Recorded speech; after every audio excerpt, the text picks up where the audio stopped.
हरे कृष्ण सर्वाने दंडवत प्रणाम। हरे कृष्ण प्रभु जी दंडवत प्रणाम।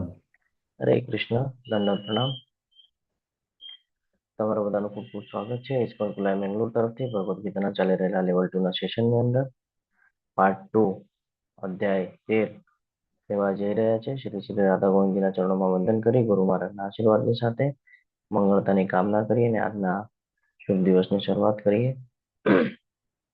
ઓમ અજ્ઞાનતિમિરાન્ધસ્ય જ્ઞાનાંજનશલાકયા चक्षुरुन्मिलितं येन तस्मै श्रीगुरुवे नमः। श्रीचैतन्यमनोभीष्टं स्थापितं येन भूतले स्वयं रूप कदा मह्यं ददाति स्वपदान्तिकं। वन्देऽहं श्रीगुरु श्रीयुतपदकमलं श्रीगुरून् वैष्णवांश्च श्रीरूपं साग्रजातं सगणरघुनाथान्वितं तं सजीवं साद्वैतं सावधूतं परिजनसहितं श्रीकृष्णचैतन्यदेवं श्रीराधान् कृष्णपादान् सगणललिता श्रीविशाखान्वितंश्च। हे कृष्ण करुणा सिन्धु दीनबन्धु जगत्पते गोपेश गोपिकान्त राधाकान्त नमोऽस्तुते। सप्तकाञ्चन गौरांगे श्रीराधे वृन्दावनेश्वरी वृषभानुसुते देवी प्रणमामि हरे प्रिये। वाञ्छाकल्पतरुभ्यश्च कृपा सिन्धुभ्य एव च पतितानां पावनेभ्यो वैष्णवेभ्यो नमो नमः।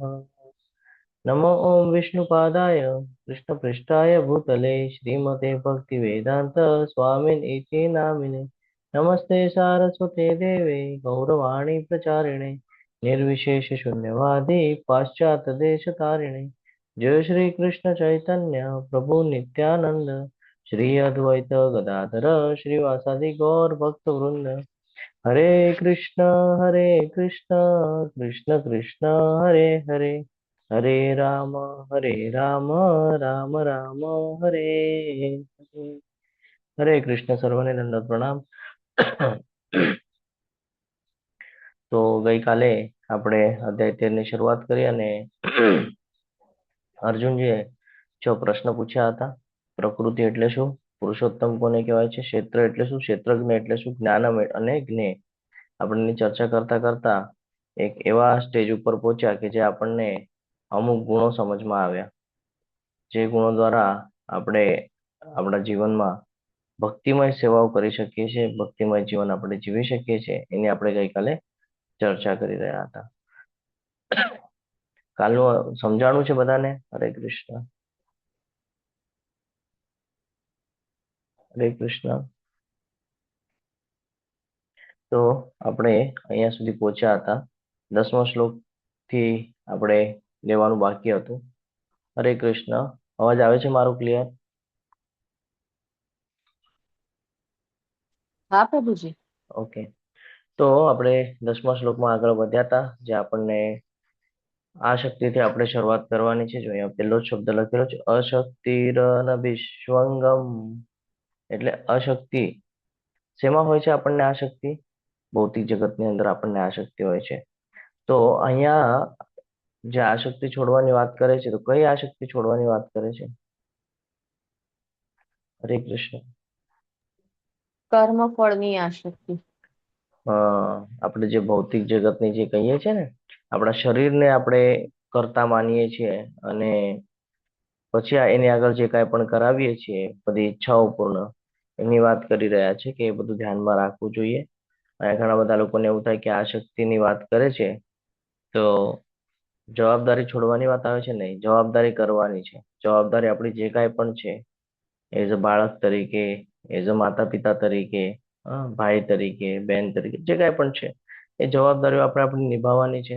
પરંતુ જ્યારે જવાબદારી આપણે નિભાવી રહ્યા છીએ, તો જવાબદારી નિભાવતાની સાથે સાથે આપણે કોઈ દિવસે ભગવાનને ભૂલી ને આપણી જવાબદારીઓ પૂર્ણ કરવામાં આપણે બંધાઈ ન જવું જોઈએ।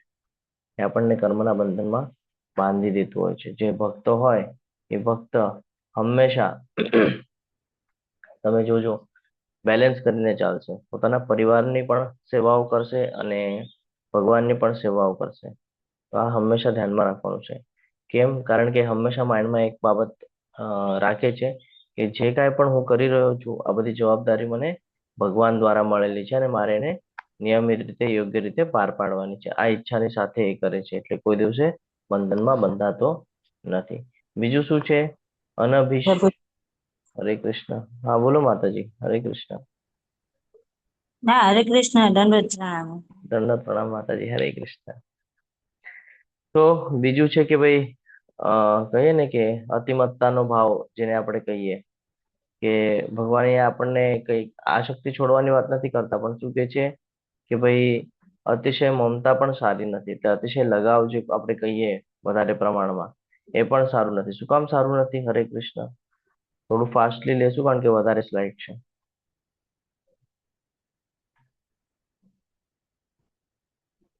એક ઉદાહરણ આપું હું તમને. નાનું બાળક હોય અને એના માતા પિતા હોય તો માતાને તો હરે બાળક કૃષ્ણ પ્રભુજી, દંડવત પ્રણામ. હરે કૃષ્ણ. દંડવત પ્રણામ. માતાને બાળક તો ખૂબ જ પ્રિય હોય, એની મમતા તો હોય જ એના બદલ. તો એનો સ્વાભાવિક ગુણ છે. કોનો? માતાનો. પણ જો એવી સિચ્યુએશન આવતી હોય કે માતા ભગવાનને ભૂલી ને ખાલી બાળક માટે જ જીવન જીવવા લાગે તો એને અતિ મમતા કહેવાય છે. તો એ અહીંયા સમજાવે છે કે ભાઈ અતિ મમતા અથવા તો અતિ, જો કોઈ પણ બાબતમાં છે ને અતિ થયેલું વધારે સારું નથી હોતું. કોઈ પણ બાબત રહેવા દો. પછી તમારી લાગણી હોય, પ્રેમ હોય, ખાવાની બાબત હોય, સુવાની બાબત હોય, જ્ઞાનની બાબત હોય. અતિ જ્ઞાન પણ કહે ને આપણને કન્ફ્યુઝ કરી નાખે છે. તો એટલે આ બધું બહુ મહત્વનું છે કે કોઈ પણ બાબત અતિ નથી કરવાની. તો અહીંયા અતિ મમતાની વાત આવે છે કે અતિ લગાવ આપણે કરી લઈએ છીએ ને, તો જ્યારે ભક્તિમાં એવું નથી કે ભક્તિમાં નથી હોતો લગાવ. ભક્તિમાં પણ પ્રેમ છે, ભક્તિમાં પણ લગાવ છે, ભક્તિમાં પણ પ્રસાદ છે, બધું છે. પણ ભગવાનની સાથેને જોડેલું છે. એટલે કે ભગવાનને કેન્દ્રમાં રાખીને કરવામાં આવેલી બાબતો છે. એટલે વાંધો નથી આવી રહ્યો. રાધે કૃષ્ણ પ્રભુજી. હરે કૃષ્ણ. તો આ સમજવું જરૂરી છે. અહીંયા શું કામ પ્રોબ્લેમ થઈ શકે છે? કારણ કે આપણે જો એક્સ્ટ્રા લગાવ રાખશું એક્સ્ટ્રા, તો આપણે એના પ્રત્યે આકર્ષિત થઈ જશું અને આકર્ષિત થઈ જશું તો ક્યારેક ને ક્યારેક આપણે દુઃખના ભોગી બનીએ છીએ, છે ને. કોઈ પણ સિચ્યુએશન એવી થાય છે તો દુઃખના ભોગી બનીએ છીએ. એટલે હંમેશા અહીંયા ભગવાન આપણને એ જ સમજાવે છે કે ભાઈ પરિવારનો ત્યાગ નથી કરવાનો. આનો અર્થ પરિવારનો ત્યાગ કરવાનો નથી, પરંતુ સમજવું જોઈએ કે જે બાળક પણ આપણને મળેલું છે તો એ કોના કોના બેસ પર મળેલું છે? ભગવાનના. છે ને. ભગવાન કે છે ને મમ્મી છે જીવલો કે જીવપુત્ર સનાતન. બીજું તો કે ભાઈ પત્ની છે કોના બેસ પર? તો કે ભાઈ આપણે જે કર્મ કરેલા છે કર્મ, અને બીજું તો કે ભગવાનની કૃપા પ્રમાણે જ બધું આપણને મળેલું છે. એટલે કોઈ પણ બાબત તમે કરો તો હંમેશા ધ્યાનમાં રાખવાનું છે કે જે કાંઈ પણ વસ્તુ છે, પછી વ્યક્તિ હોય, વસ્તુ હોય કે ઘટના, આ બધું ભગવાનને સોંપી દેવાનું છે કે આ બધું ભગવાન દ્વારા આપણને પ્રાપ્ત થતું હોય છે. આમાં આપણે ખાલી નિમિત્ત માત્ર છે. આપણે ખાલી એક સેવક તરીકે છે, એક આપણા કર્તવ્ય તરીકે આપણે કર્તવ્ય પૂરું પાડવાનું છે. ભગવાન શું કામ આ સમજાવે છે કે આવી આવી વૃત્તિ રાખો? આનાથી તમે જીવનમાં કોઈ દિવસે દુઃખી નહીં થાવ. આનો અર્થ એવું નથી કે પ્રેમ કરવાનું છોડી દેવાનું છે, લાગણીઓ છોડી દેવાની છે, નહીં. રહેવું જોઈએ, પણ માઇન્ડમાં હંમેશા એ યાદ રહેવું જોઈએ કે આપણે શું કરી રહ્યા છે, કોની માટે કરી રહ્યા છે. છે ને. તમે આખું એક નાનકડું એક્ઝામ્પલ આપીને આપણે આગળ વધશું કે આખું જીવન તમે તમારા બાળકો માટે બધું જ કરીને રાખી દો. જો બાળકોને આટલું કહીએ ને કે ભાઈ જ્ઞાન આપવામાં ના આવે કે ભાઈ ભગવદ્ ગીતા અનુસાર આપણે જીવન જીવવું જોઈએ, તો આપણને બધા વૃદ્ધાશ્રમમાં જોવા મળે છે. રીઝન આ જ છે કે એને જ્ઞાન નથી કે આ બધું ભગવાન દ્વારા પ્રાપ્ત થયું છે, ભગવાન દ્વારા આપણને મળેલું છે અને ભગવાનના ઉપકાર છે આપણી ઉપર. એટલે આપણે એ માર્ગ ઉપર ચાલવું વધારે વ્યાજબી છે. આટલું બધું કર્યા પછી પણ છેલ્લે શું જોવા મળે છે? વ્યક્તિ આવેલો એકલો છે તો વ્યક્તિએ જવાનું પણ એકલું છે. આટલું બધું કમાવીને બધું અહીંયા જ છોડીને જવાનું છે. તો પછી શેની માટે આટલું આખું જીવન, સમગ્ર જીવન શેની માટે લગાડી દીધું? પૈસા કમાવા માટે? પણ એ તો સાથે જ ના આવ્યા. પ્રોપર્ટી કમાવા માટે? પણ એ તો સાથે જ ના આવ્યું. પ્રસિદ્ધિ? પણ એ તો 2 દિવસમાં ભૂલી ગયા બધા. તો આ ધ્યાનમાં રાખવાનું છે કે જે કાંઈ પણ થઈ રહ્યું છે ભગવાન દ્વારા થઈ રહ્યું છે, ભગવાનની ઈચ્છા દ્વારા થઈ રહ્યું છે. આપણે અહીંયા નિમિત્ત માત્ર છે, આપણે ભગવાનના સેવક છે, તો આપણે એ પ્રમાણે કાર્ય કરવું જોઈએ. આગળ સમજાવે છે પુત્રદાર ગૃહાદિશુ થઈ ગયું. નિત્યમ ચ સમચિત્ત ત્વમ ઇષ્ટા. આ સમજવું જરૂરી છે. સમચિત્વમ. સમચિત્વમ એટલે શું? તમારા જીવનમાં સુખ આવે કે દુઃખ આવે, લાભ થાય કે નુકસાન થાય, માન આવે કે અપમાન થાય, હા, બધામાં શું કરવાનું છે? ન્યુટ્રલ રહેવાનું છે અને ભગવાન ઉપર વિશ્વાસ રાખવાનો છે. એમાં વિચલિત થવાનું નથી. એ અહીંયા કહે છે કે કોઈ પણ બાબત થાય એવું, કોઈ આપણે એક્ઝામ્પલ લઈએ, કોઈ બાળક હોય અને બાળકને પેપર આપ્યા પછી જ્યારે રિઝલ્ટ આવે તો ક્યારેક એવું થાય કે ભાઈ કોકને વધારે માર્ક આવી જાય તો બહુ ખુશ થાય. તો ખુશ થાય ને ત્યારે એને સમજાવવાનું છે બાળકને કે આમાં તારા એકલાનું શ્રેય નથી, આમાં ઘણા બધા લોકોએ મહેનત લીધી છે. સૌથી પહેલા ભગવાન, જેણે તને ઈચ્છા પ્રગટ કરી કે તું સ્કૂલના અંદર જાય, બેસે, સાંભળે અને તું ભણવા બેસે, એની માટે. બીજું તો કે ગુરુ, જેમણે તને જ્ઞાન આપ્યું. ત્રીજું તો કે ભાઈ માતા પિતા, કેમ? તો કે ભાઈ સમયે સમયે તને ટોકી ટોકીને ભણવા બેસાડ્યું. તો આ બધાના એમાં શ્રેય છે, ત્યારે તું આ પ્રાપ્ત કરી શક્યો છે. તો આમાં સૌથી વધારે આભાર માનવાનો હોય તો ભગવાનનો માનવો છે. આ પ્રમાણે નાનપણથી કેળવણી આપવી જોઈએ. અને જ્યારે ઓછા ગુણ આવી જાય, સમજો કોઈ સંજોગોવશ ઓછા ગુણ આવી જાય તો એ નર્વસ થઈ જાય છે, દુઃખી થઈ જાય છે. ત્યારે એ શું કરે છે કે ભાઈ મારી સાથે જ આવું કેવી રીતે? ત્યારે એને સમજાવવાનું છે કે કાંઈક તો સારું છે, કાંઈક તો યોગ્ય થઈ રહ્યું છે. એની માટે જીવનમાં આવા નાના નાના ડ્રોબેક આવ્યા કરે છે. આ જો વિચાર સારણી રાખશો અને ભગવાનમાં જો દ્રઢ વિશ્વાસ રાખશો કે હું ફરી એકવાર ઊભો થઈશ અને હું ફરી એકવાર યોગ્ય નંબરે પાસ થઈશ, જો આવા વિચારો રાખશો તો આગળ વધી શકશો જીવનમાં.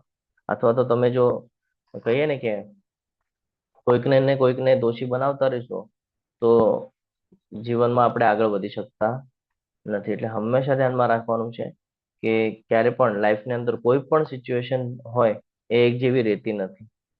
હંમેશા એ પરિવર્તિત થયા કરે છે, બદલાઈ શકે છે. એટલે આ હંમેશા આપણે ધ્યાનમાં રાખવાનું છે કે બધું ભગવાનની યોજનાનો એક ભાગ છે. આપણે નિમિત્ત માત્ર છે. આપણે જ્યારે થિયેટરમાં જઈએ છીએ તો જોઈએ છે ને, ઓલું ચલચિત્ર જોઈએ, તો એ ખાલી એક ભાગ છે, નિમિત્ત છે. પણ ઓરિજિનલમાં તો કે એ લોકોની લાઈફ જીવી રહ્યા છે. જીવી રહ્યા છે કે નહીં? તો આવી રીતે છે કે આ આપણે એક ભાગ ભજવી રહ્યા છે, પણ ઓરિજિનલ લાઈફ આપણે આપણી જીવવાની ભૂલવાની નથી. ઓરિજિનલ લાઈફ શું છે? ભગવાનની સેવા. તો આ હંમેશા કરતું રહેવાનું છે. આ બહુ જરૂરી છે. જો આ આપણે ભૂલી જશું તો આપણું પતન થવાના ચાન્સીસ વધી જાય છે. એટલા માટે એટલા માટે આ બધું કરવું ખૂબ જરૂરી છે.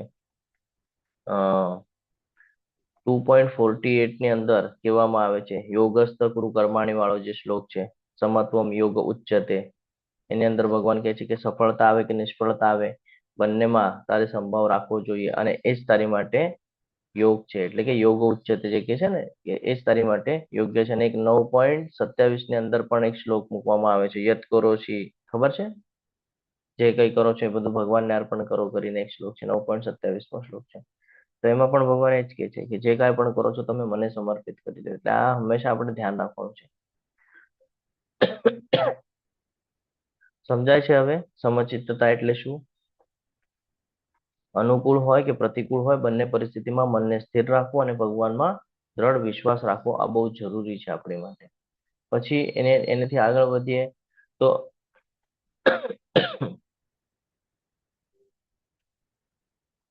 હરે કૃષ્ણ. આગળ વધીએ તો ખબર પડે છે કે ભાઈ અનન્ય ભક્તિની વાત કરે છે હવે. અનેન યોગેન ભક્તિ છે ને, જો અહીંયા મય જાન યોગેન ભક્તિ, આ જો અહીંયા આપેલું છે. તો આ બી સમજવું જરૂરી છે કે આનો અર્થ શું છે? અનન્ય એટલે શું? કોઈના આશ્રય વિનાની વાત કરે છે. કે કોઈ નહીં, શ્રી કૃષ્ણ કૃષ્ણ. સિવાય કોઈ નહીં. હા, કૃષ્ણ સિવાય બીજા કોઈ નહીં. શા માટે? કારણ કે જો આપણે અલગ અલગ માધ્યમમાં જશું તો આપણા માઇન્ડ ડાયવર્ટ થશે.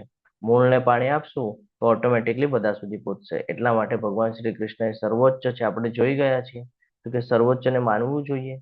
હા, ભગવાનની સેવા કરવું એ આપણા જીવનનું મૂળ લક્ષ્ય હોવું જોઈએ. એ આપણે બનાવવું જોઈએ. આ હંમેશા ધ્યાનમાં રાખવાનું છે. જો આમ નહીં કરો તો કે ભાઈ પતન થઈ જાય છે. બીજું એક ધ્યાનમાં રાખવાનું છે, આગળ કે છે ભક્તિ, પણ કેવી રીતે? તો કે વ્યભિચારેણ, અવ્યભિચારેણ. અવ્યભિચારેણ એટલે શું? પોતાના પ્રસિદ્ધિ માટે નહીં, પોતાના લાભ માટે નહીં, હા, ડરથી નહીં, કઈ પ્રાપ્ત કરવું છે એની માટે નહીં, પરંતુ કેવી ભક્તિ થવી જોઈએ? હંમેશા શુદ્ધ મનથી ભક્તિ થવી જોઈએ. સુખ હોય તો પણ ભક્તિ, દુઃખ હોય તો પણ ભક્તિ, સફળતા હોય તો પણ ભક્તિ, નિષ્ફળતા હોય તો પણ ભક્તિ. અનન્ય ભક્તિ આને કહેવાય છે. આપણે શું કરીએ છીએ, થોડુંક આપણા સમયના અનુકૂળ ન જાય એટલે આપણે તરત કહીએ છીએ ભાઈ આજનો દિવસ રહેવા દે, આજે નથી કરવું, આવતીકાલે જોશું. જેમ આપણે 2 ટાઈમ ભોજન ગ્રહણ કરીએ છીએ એમ ભક્તિ પણ રોજ જીવનમાં હોવી જરૂરી છે. હા, શ્રીલ પ્રભુપાદજીનું એક વાક્ય યાદ આવે અહીંયા, કે કહેતા એવી રીતે કે કોઈ પણ વ્યક્તિ હોય, જો બધા ગુણ એના પાસે હોય પણ એની પાસે જો ભક્તિ ન હોય તો એનું જ્ઞાન છે એ અપૂર્ણ છે. એટલા માટે જો કોઈ નિષ્ઠાપૂર્વક કૃષ્ણની ભક્તિ કરે અને એનામાં કોઈ ગુણ ઓછા પણ હોય તો એ શ્રેષ્ઠ છે એની કરતા. શું કામ? કારણ કે બાકીના જે બધા ગુણો છે એ ધીરે ધીરે એનામાં વિકસિત થઈ જાય છે. જ્યારે ભક્તિમાં આવે છે તો દૈવી ગુણો છે એનામાં વિકસિત થઈ જાય છે. એટલે હંમેશા આ બધી બાબતો ધ્યાનમાં રાખવાની છે. આગળ છે કે છે વિભક્ત દેશમ, વિભક્ત દેશ સેવિત્વમ. આ પણ બહુ જરૂરી છે. આનો અર્થ શું થાય? હરે કૃષ્ણ. કોઈ શાંત સ્થળે રહેવાની વાત કરે છે, હા, પવિત્ર સ્થળે રહેવાની વાત કરે છે, એટલે શું કે જંગલમાં ભાગી જવું? શું લાગે તમને, જંગલમાં હોઈ જવાની વાત કરે છે? હરે કૃષ્ણ. પ્રભુજી. અહીંયા હા, અહીંયા સમજાય છે કે વાતાવરણનું બહુ મહત્વ છે ને, તો એવું વાતાવરણ પસંદ કરો કે જે શાંત હોય અને પવિત્ર હોય. હા, જે જગ્યા ઉપર આપણે જઈએ તો ભગવાનનું સ્મરણ કરવું આપણને સરળ થઈ જાય. ત્યાં બેસીને આપણે જપ કરી શકીએ, શાસ્ત્ર વાંચી શકીએ, મનને કંટ્રોલ કરી શકીએ, શાંત રહી શકીએ, એની વાત કરે છે અહીંયા. એટલા માટે આપણને કે છે સવારે ઉઠીને મંગળા આરતીમાં જોડાવ. શું કામ? કે મન શાંત રહે. શું કામ કે છે ટેમ્પલમાં જઈને સેવા કરો, થોડીક વાર ત્યાં બેસીએ તો મન શાંત રહે, પવિત્ર સ્થાન છે. એટલે આ બધું સમજવું ખૂબ જરૂરી છે. આગળ આગળ વધીએ 11મા શ્લોકમાં, તો કે છે અતિ શું છે, અર્તિજર્ન સંસદી. હા, આ પણ સમજવું જરૂરી છે. આનો અર્થ શું છે ખબર છે? સંઘની વાત થઈ રહી છે. આ કેવા લોકોનો રાખવો જોઈએ, કેવા લોકોનો ન રાખવો જોઈએ, ક્યાં શું બોલવું જોઈએ, ક્યાં શું ન બોલવું જોઈએ, આ બધું આપણને ખબર હોવું જોઈએ. આનો અર્થ એવું નથી કે આપણે તમામ લોકોને ધિક્કારી નાખવાના છે કે એને આપણાથી દૂર કરી નાખવાના છે. ના, અહીંયા એ ધ્યાનમાં રાખવાનું છે, કૃષ્ણ વગરની ચર્ચા કોઈ દિવસે થવી ન જોઈએ, કોઈ જ પ્રકારનું વ્યસન કોઈ દિવસે થવું ન જોઈએ, ભૂલથી પણ વૈષ્ણવોની, ભક્તોની કે ભગવાનની નિંદા ન થવી જોઈએ, કોઈ પણ સમયે અધર્મ થતું હોય તો ત્યાંથી આપણે અલગ થઈ જવું જોઈએ. આ એની વાત કરી રહ્યા છે. સમજાય છે? હરે કૃષ્ણ. કે ભક્ત છે એ બધાનો આદર અવશ્ય કરે છે, પરંતુ એની આજુબાજુ જો એવા લોકો હોય કે એને લાગે કે આનાથી હું કદાચ રજોગુણ અને તમોગુણમાં આવી જઈશ તો એનાથી દૂર રહી જાય છે, દૂર થઈ જાય છે એનાથી. સમજાય છે?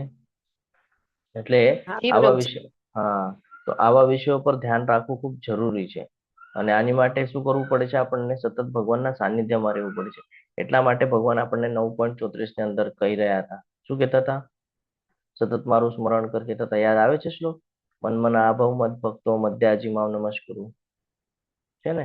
તો એટલા માટે કહેતા હતા. હજી એક શ્લોક આવે છે 18મા અધ્યાયમાં 18.66 ની અંદર કે છે બધું છોડી દે, તને કાંઈ ના સમજાય તો બધું છોડી દે, મારા શરણમાં આવી જા. સર્વ ધર્માન પરિત્યજ્ય મામેકમ શરણમ વ્રજ અહં ત્વાં સર્વ પાપેભ્યો મોક્ષયિષ્યામિ મા શુચઃ. આ સમજવું ખૂબ જરૂરી છે. આવા ઘણા બધા શ્લોક આપણને મળી જાય છે. ગ્રંથરાજ ભાગવતમમાં પણ મળી જાય છે. હા, આપણે રોજ ચર્ચા કરીએ છીએ એની પહેલા આપણે એક શ્લોક લઈએ છીએ, ખબર છે? જેની અંદર કહે છે કે ભાઈ કથા સાંભળવાથી, શ્રવણ કરવાથી, હા, ભક્તોની સાથે રહેવાથી શું થાય છે? તો કે હૃદયની શુદ્ધિકરણ થાય છે. કયો શ્લોક છે? હરે કૃષ્ણ. શ્રીમદ ભાગવતમ. એટલે આ સમજવું ખૂબ જરૂરી છે બધું. ભગવાન આપણને અલગ અલગ ગુણોની વાત કરે છે. હા, કયા અહીંયા 3 ગુણ જોવા મળે હમણાં આપણને ચર્ચા કરતા હતા એમાં? તો આ શ્લોકની અંદર 3 ગુણ જોવા મળે આપણને, જે આપણે અંદર હોવા જરૂરી છે. સૌથી પહેલું છે ભગવાનની અનન્ય ભક્તિ, બરાબર છે? બીજું પવિત્ર સ્થાનનું મહત્વ, અને ત્રીજું જે ભૌતિક જગતમાં ફસાયેલા લોકો છે એના સાથે રહેવાનું છે પણ એની વૃત્તિઓ આપણામાં લાવવાની નથી. આ 3 બાબત અહીંયાથી શીખવા મળે છે, બહુ મહત્વનું છે. ત્યારે આપણે ભગવાનની અનન્ય ભક્તિમાં આગળ આવી શકીએ છીએ. એટલે આપણે ધ્યાનમાં રાખવા જેવી બાબત છે. અને આગળ 12મા શ્લોક તરફ આપણે આગળ વધીએ તો એમાં છે અધ્યાત્મ જ્ઞાનન. આ પણ સમજવું જરૂરી છે. હવે આ બહુ મહત્વનો શ્લોક છે કે આત્મા વિશેનું જ્ઞાન, અધ્યાત્મ જ્ઞાનમ. શેનું જ્ઞાન હોવું જોઈએ? આત્મા વિશેનું જ્ઞાન હોવું જોઈએ. નિત્યત્વ, નિત્યત્વ તત્વ. હવે આ પણ સમજવું છે. નિયમિત રીતે એમાં સ્થિર રહેવું પડે. નિયમિત રીતે આત્માનું જે જ્ઞાન મળી રહ્યું છે આપણને કે હું કોણ છું, ભગવાન કોણ છે, પ્રકૃતિ શું છે, મારે શું કરવાનું છે, આ બધું જેને ખબર હોય એને સતત આ જ્ઞાનમાં રહેવું પડશે. એવું નથી કે એકવાર ખબર પડી ગઈ તો બારે નીકળી જવાનું છે. નહીં. તત્વજ્ઞાનાર્થ દર્શનમ. પરમ સત્યનું જ્ઞાન, અંતિમ હેતુ એનો સમજવો જોઈએ અને એને જીવનમાં ઉતારવું જોઈએ. આ જ સાચું જ્ઞાન છે. એ તદ જ્ઞાનમ ઇતિમ પ્રોક્તમ. આ જ સાચું જ્ઞાન છે. અજ્ઞાનમ અજ્ઞાનમ યતો અન્યથા.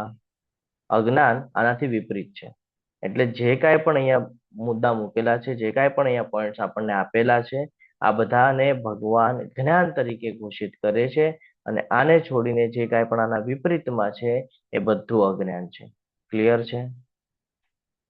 હરે કૃષ્ણ.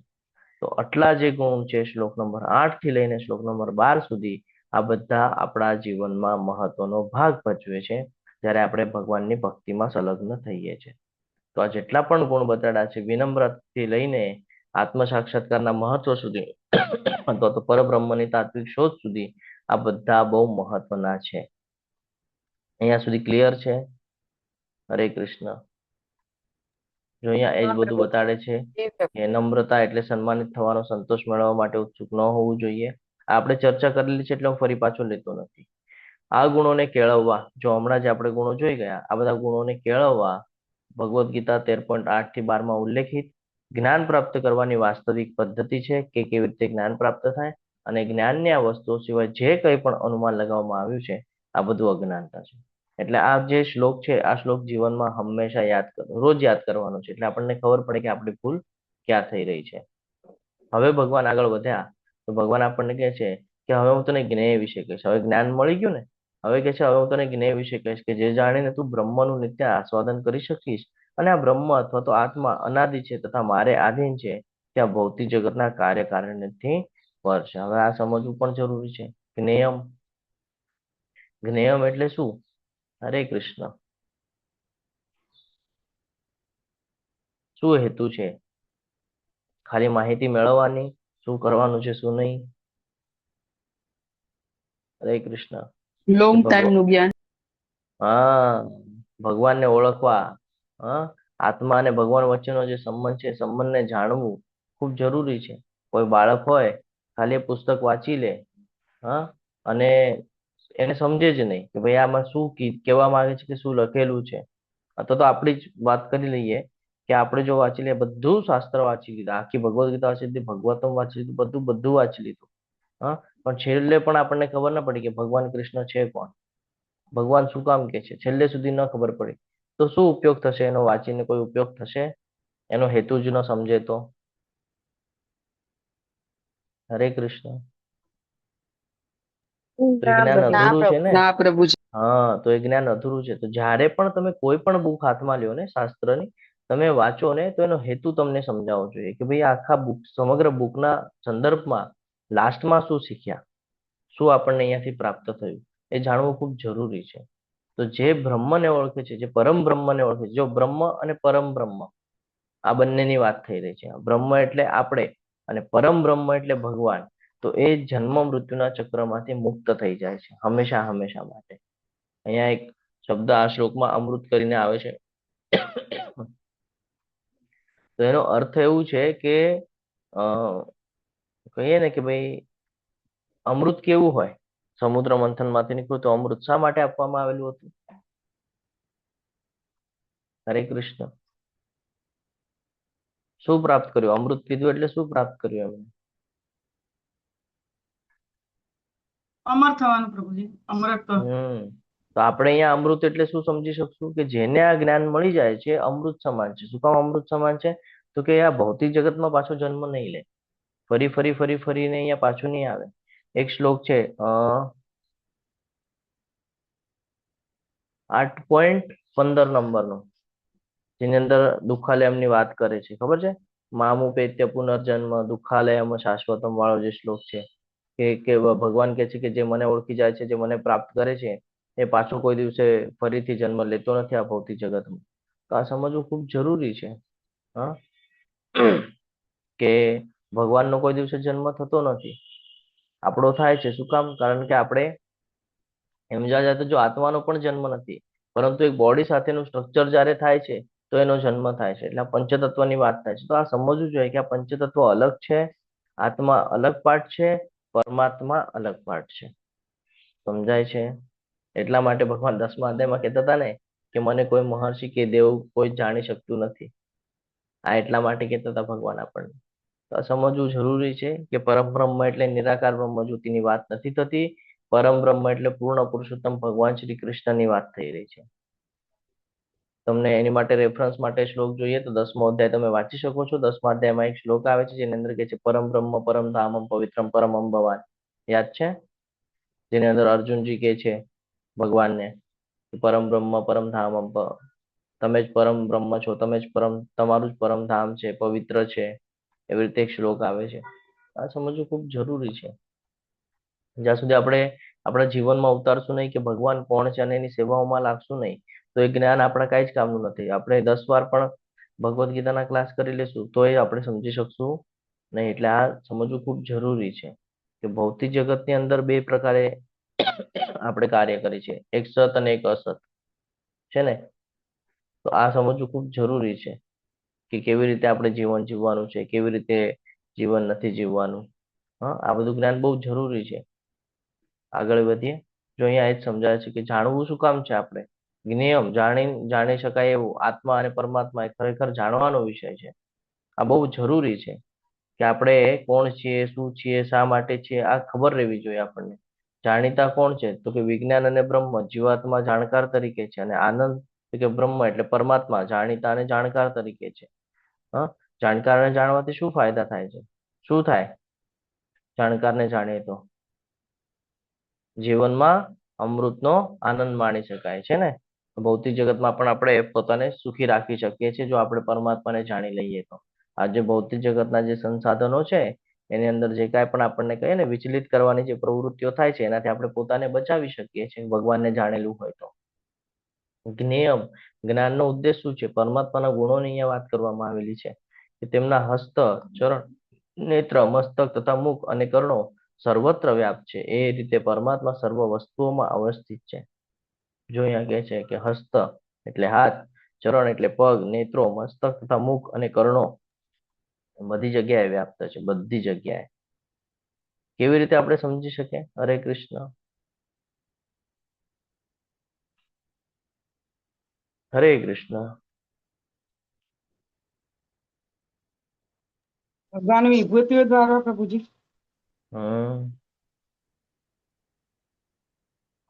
ભગવાન જે છે એના હાથ સર્વત્ર છે. એનો અર્થ શું? એક શ્લોક યાદ અપાવતો ને, પત્રમ પુષ્પમ ફલમ તોયમ. નથી ખબર?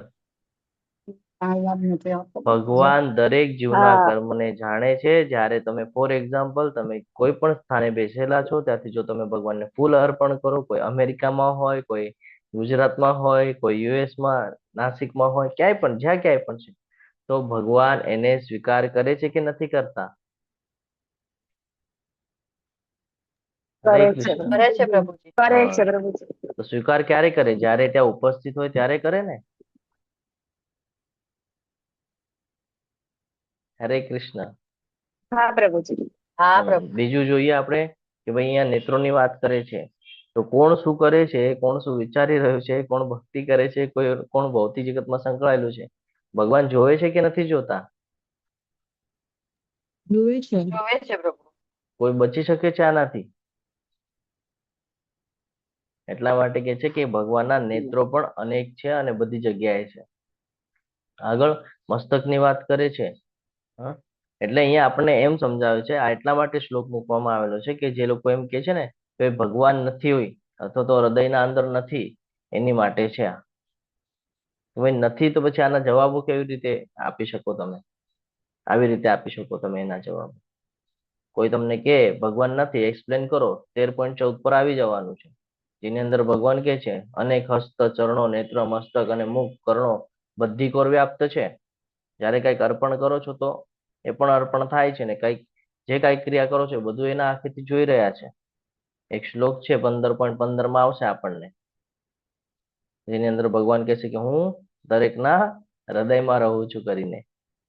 આ સમજવું જરૂરી છે કે તમે ક્યાંય પણ પ્રાર્થના કરો, તમે ટેમ્પલની અંદર બેસીને કરો, ઘરે બેસીને કરો, કોઈ બીજી જગ્યાએ બેસીને કરો, હા, ભગવાન કહે છે કે ભાઈ ભાવનો ભૂખ્યો છું હું, તું ક્યાંય પણ બેસીને ભક્તિ કર. તું ઘરે બેસીને માળા કરીશ તો પણ વાંધો નથી, તું ઓફિસમાં બેસીને માળા કરીશ તો પણ વાંધો નથી, પણ ભક્તિ હૃદયથી થાય છે એટલે તું ભક્તિ કર. તો આ ભગવાન ક્યાંથી સાંભળે છે? અને કાન છે, ભગવાન સાંભળી શકે છે ને કે આપણે ભક્તિ કરીએ છીએ નથી કરતા. આ સમજવું જરૂરી છે. કોઈ પણ કથા લઈ લો, ગજેન્દ્ર મોક્ષની લઈ લો, પ્રહલાદ મહારાજની લઈ લો, દ્રૌપદી વસ્ત્ર હરણની લઈ લો, કોઈ પણ લઈ લો, હા, ભગવાન પહોંચી જાય છે ને સમય પર ત્યાં. તો એટલે અહીંયા કીધું છે કે ભગવાનના જે પગ છે બધી જગ્યાએ છે, ચરણો બધી જગ્યાએ છે. આ સમજવું ખૂબ જરૂરી છે. એટલે આ શ્લોક આપણને એમ નથી કીધું, આ શ્લોક આપણને એમ સમજાય છે કે ભગવાનનું કઈ વ્યક્તિગત સ્વરૂપની વાત કરે ને તો આપણે ભગવાનને સમજવા મુશ્કેલ છે. ભગવાન શાશ્વત છે, સચ્ચિદાનંદ સ્વરૂપ છે ભગવાનનું. બધી કોર જ એટલે બધી કોર છે એવું વર્ણન કરે છે અહીંયા ભગવાન આપણને કે હું તો ગોલોક વૃંદાવનમાં પણ બેઠો છું, હે, હું કોઈ બીજા પૃથ્વી ઉપર પણ વિરાજમાન છું, અને હું તમારા પૃથ્વી પર પણ વિરાજમાન છું. એટલું જ નહીં, હું તમારા હૃદયની અંદર પણ વિરાજમાન છું, ભગવાન કહે છે. આ ભગવાનની કહીએ ને કે બધી જગ્યાએ હોવાની જે કહીએ ને કે ક્લિયરિટી છે એ કરાવે છે આપણને કે ભાઈ હું બધી જગ્યાએ છું, હું બધું જોઈ શકું છું, હું બધું સાંભળી શકું છું, હું બધું ગ્રહણ કરું છું. આ ભગવાન આપણને અહીંયાથી સમજાવે છે. સમજાય છે? એટલે આપણે કહીએ ને કે ભાઈ વ્યક્તિગત રીતે આપણે જોવા જઈએ આમ તો આપણને કન્ફ્યુઝન થાય કે ભાઈ આવું કેમ કીધું ભગવાને કે હું તો બધી જગ્યાએ છું, બધી જગ્યાએ વ્યાપ્ત છું, જ્યારે કે આપણને તો દેખાતા નથી. તો આપણે 3 પુરુષ અવતાર ક્યારે ખબર પડે? જ્યારે ભગવદ્ ગીતા વાંચ્યો હોય તો ખબર પડે કે ભગવાન શું કામ એમ કહી રહ્યા છે, શું કામ એમ સમજાવી રહ્યા છે. અહીંયા કહે છે પરમાત્મા સર્વ વ્યાપક છે. શ્રીલ પ્રભુપાદજીએ વાતની સખત પુષ્ટિ કરી છે કે આ શ્લોક પરમાત્માનું વર્ણન કરે છે, જીવાત્માનું નહીં. આગળ વધીએ. પરમાત્મા સર્વ ઇન્દ્રિયોના આદિ સ્ત્રોત છે, છતાં તેઓ ઇન્દ્રિય રહિત છે. તેઓ સર્વ જીવોના પાલન કરનાર હોવા છતાં અનાસક્ત છે. તેઓ પ્રકૃતિના ગુણોથી પર છે, પરંતુ તે સાથે ભૌતિક પ્રકૃતિના સર્વ ગુણોના સ્વામી છે. જો અહીંયા કે છે સર્વેન્દ્રિયાણી ગુણ, બધા જે ઇન્દ્રિયોની વાત કરે છે, બધી ઇન્દ્રિયો, અને આ ઇન્દ્રિયોને પ્રકાશિત કરવા વાળા આદિ સ્ત્રોત ભગવાન છે. કેમ એવું કીધું છે? હરે કૃષ્ણ. કેમ કીધું છે એવું? હરે કૃષ્ણ.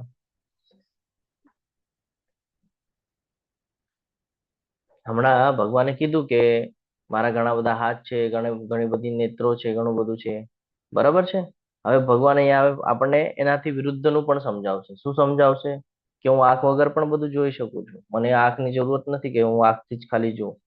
મારે ભોજન કરવું હોય તો એવું નથી કે મારે મોઢાની જરૂર પડે, હું ખાલી દ્રષ્ટિપાત કરું તોય ભોજન થઈ જાય. કાન વગર પણ હું બધું સાંભળી શકું છું, હાથ વગર પણ હું બધું સ્વીકારી શકું છું. એટલે અહીંયા કીધું છે કે પરમાત્મા સર્વ ઇન્દ્રિયોના આદિ સ્ત્રોત છે. એટલે એમની જે ઇન્દ્રિયો છે એ ભૌતિક ઇન્દ્રિયોની જેમ મર્યાદિત નથી, એ બધી દિવ્ય ઇન્દ્રિયો છે.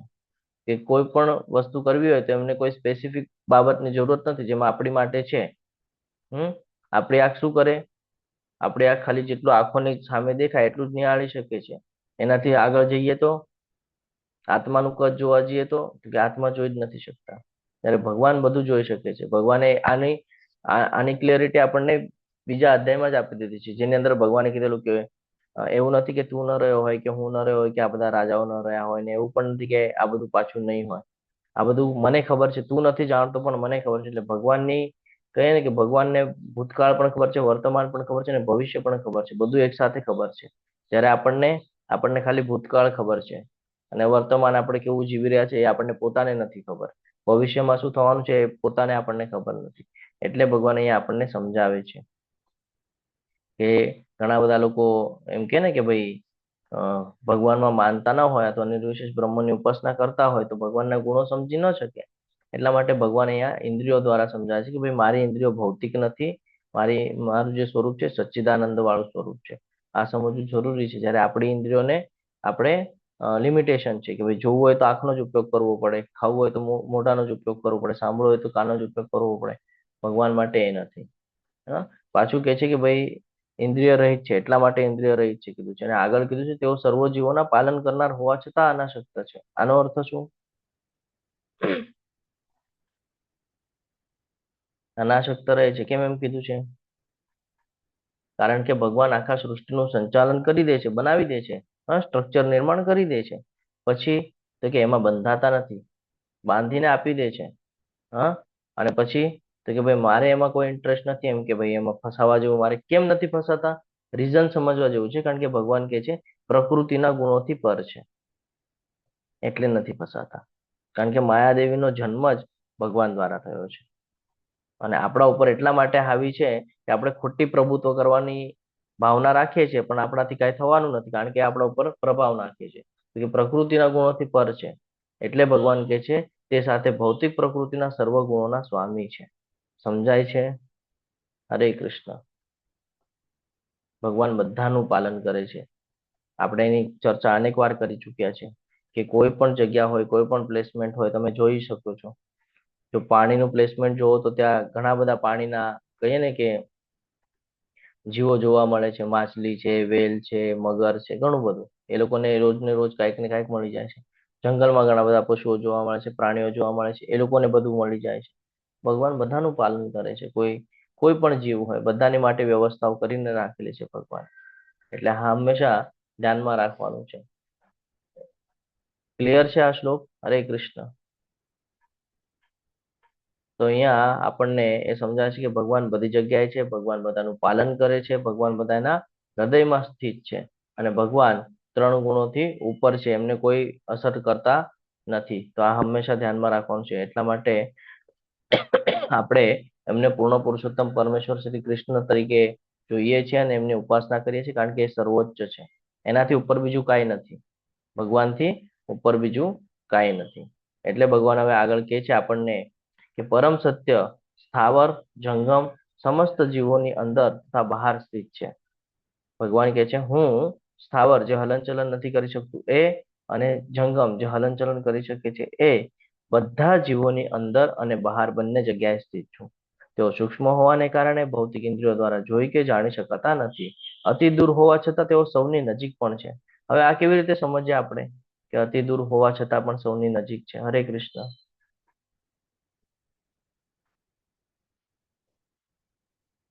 આપણા હૃદયમાં પ્રભુજી હા, પણ એને કેવી રીતે સમજી શકાય?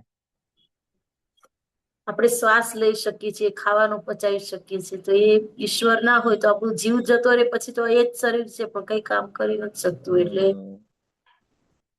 યસ, આપણે સૂર્ય અને ડિટેલ્સમાં થોડું ચંદ્ર સમજીએ. પ્રભુજીને લઈ શકાય? સૂર્ય અને ચંદ્ર ને પ્રભુજી સમજીએ આપણે.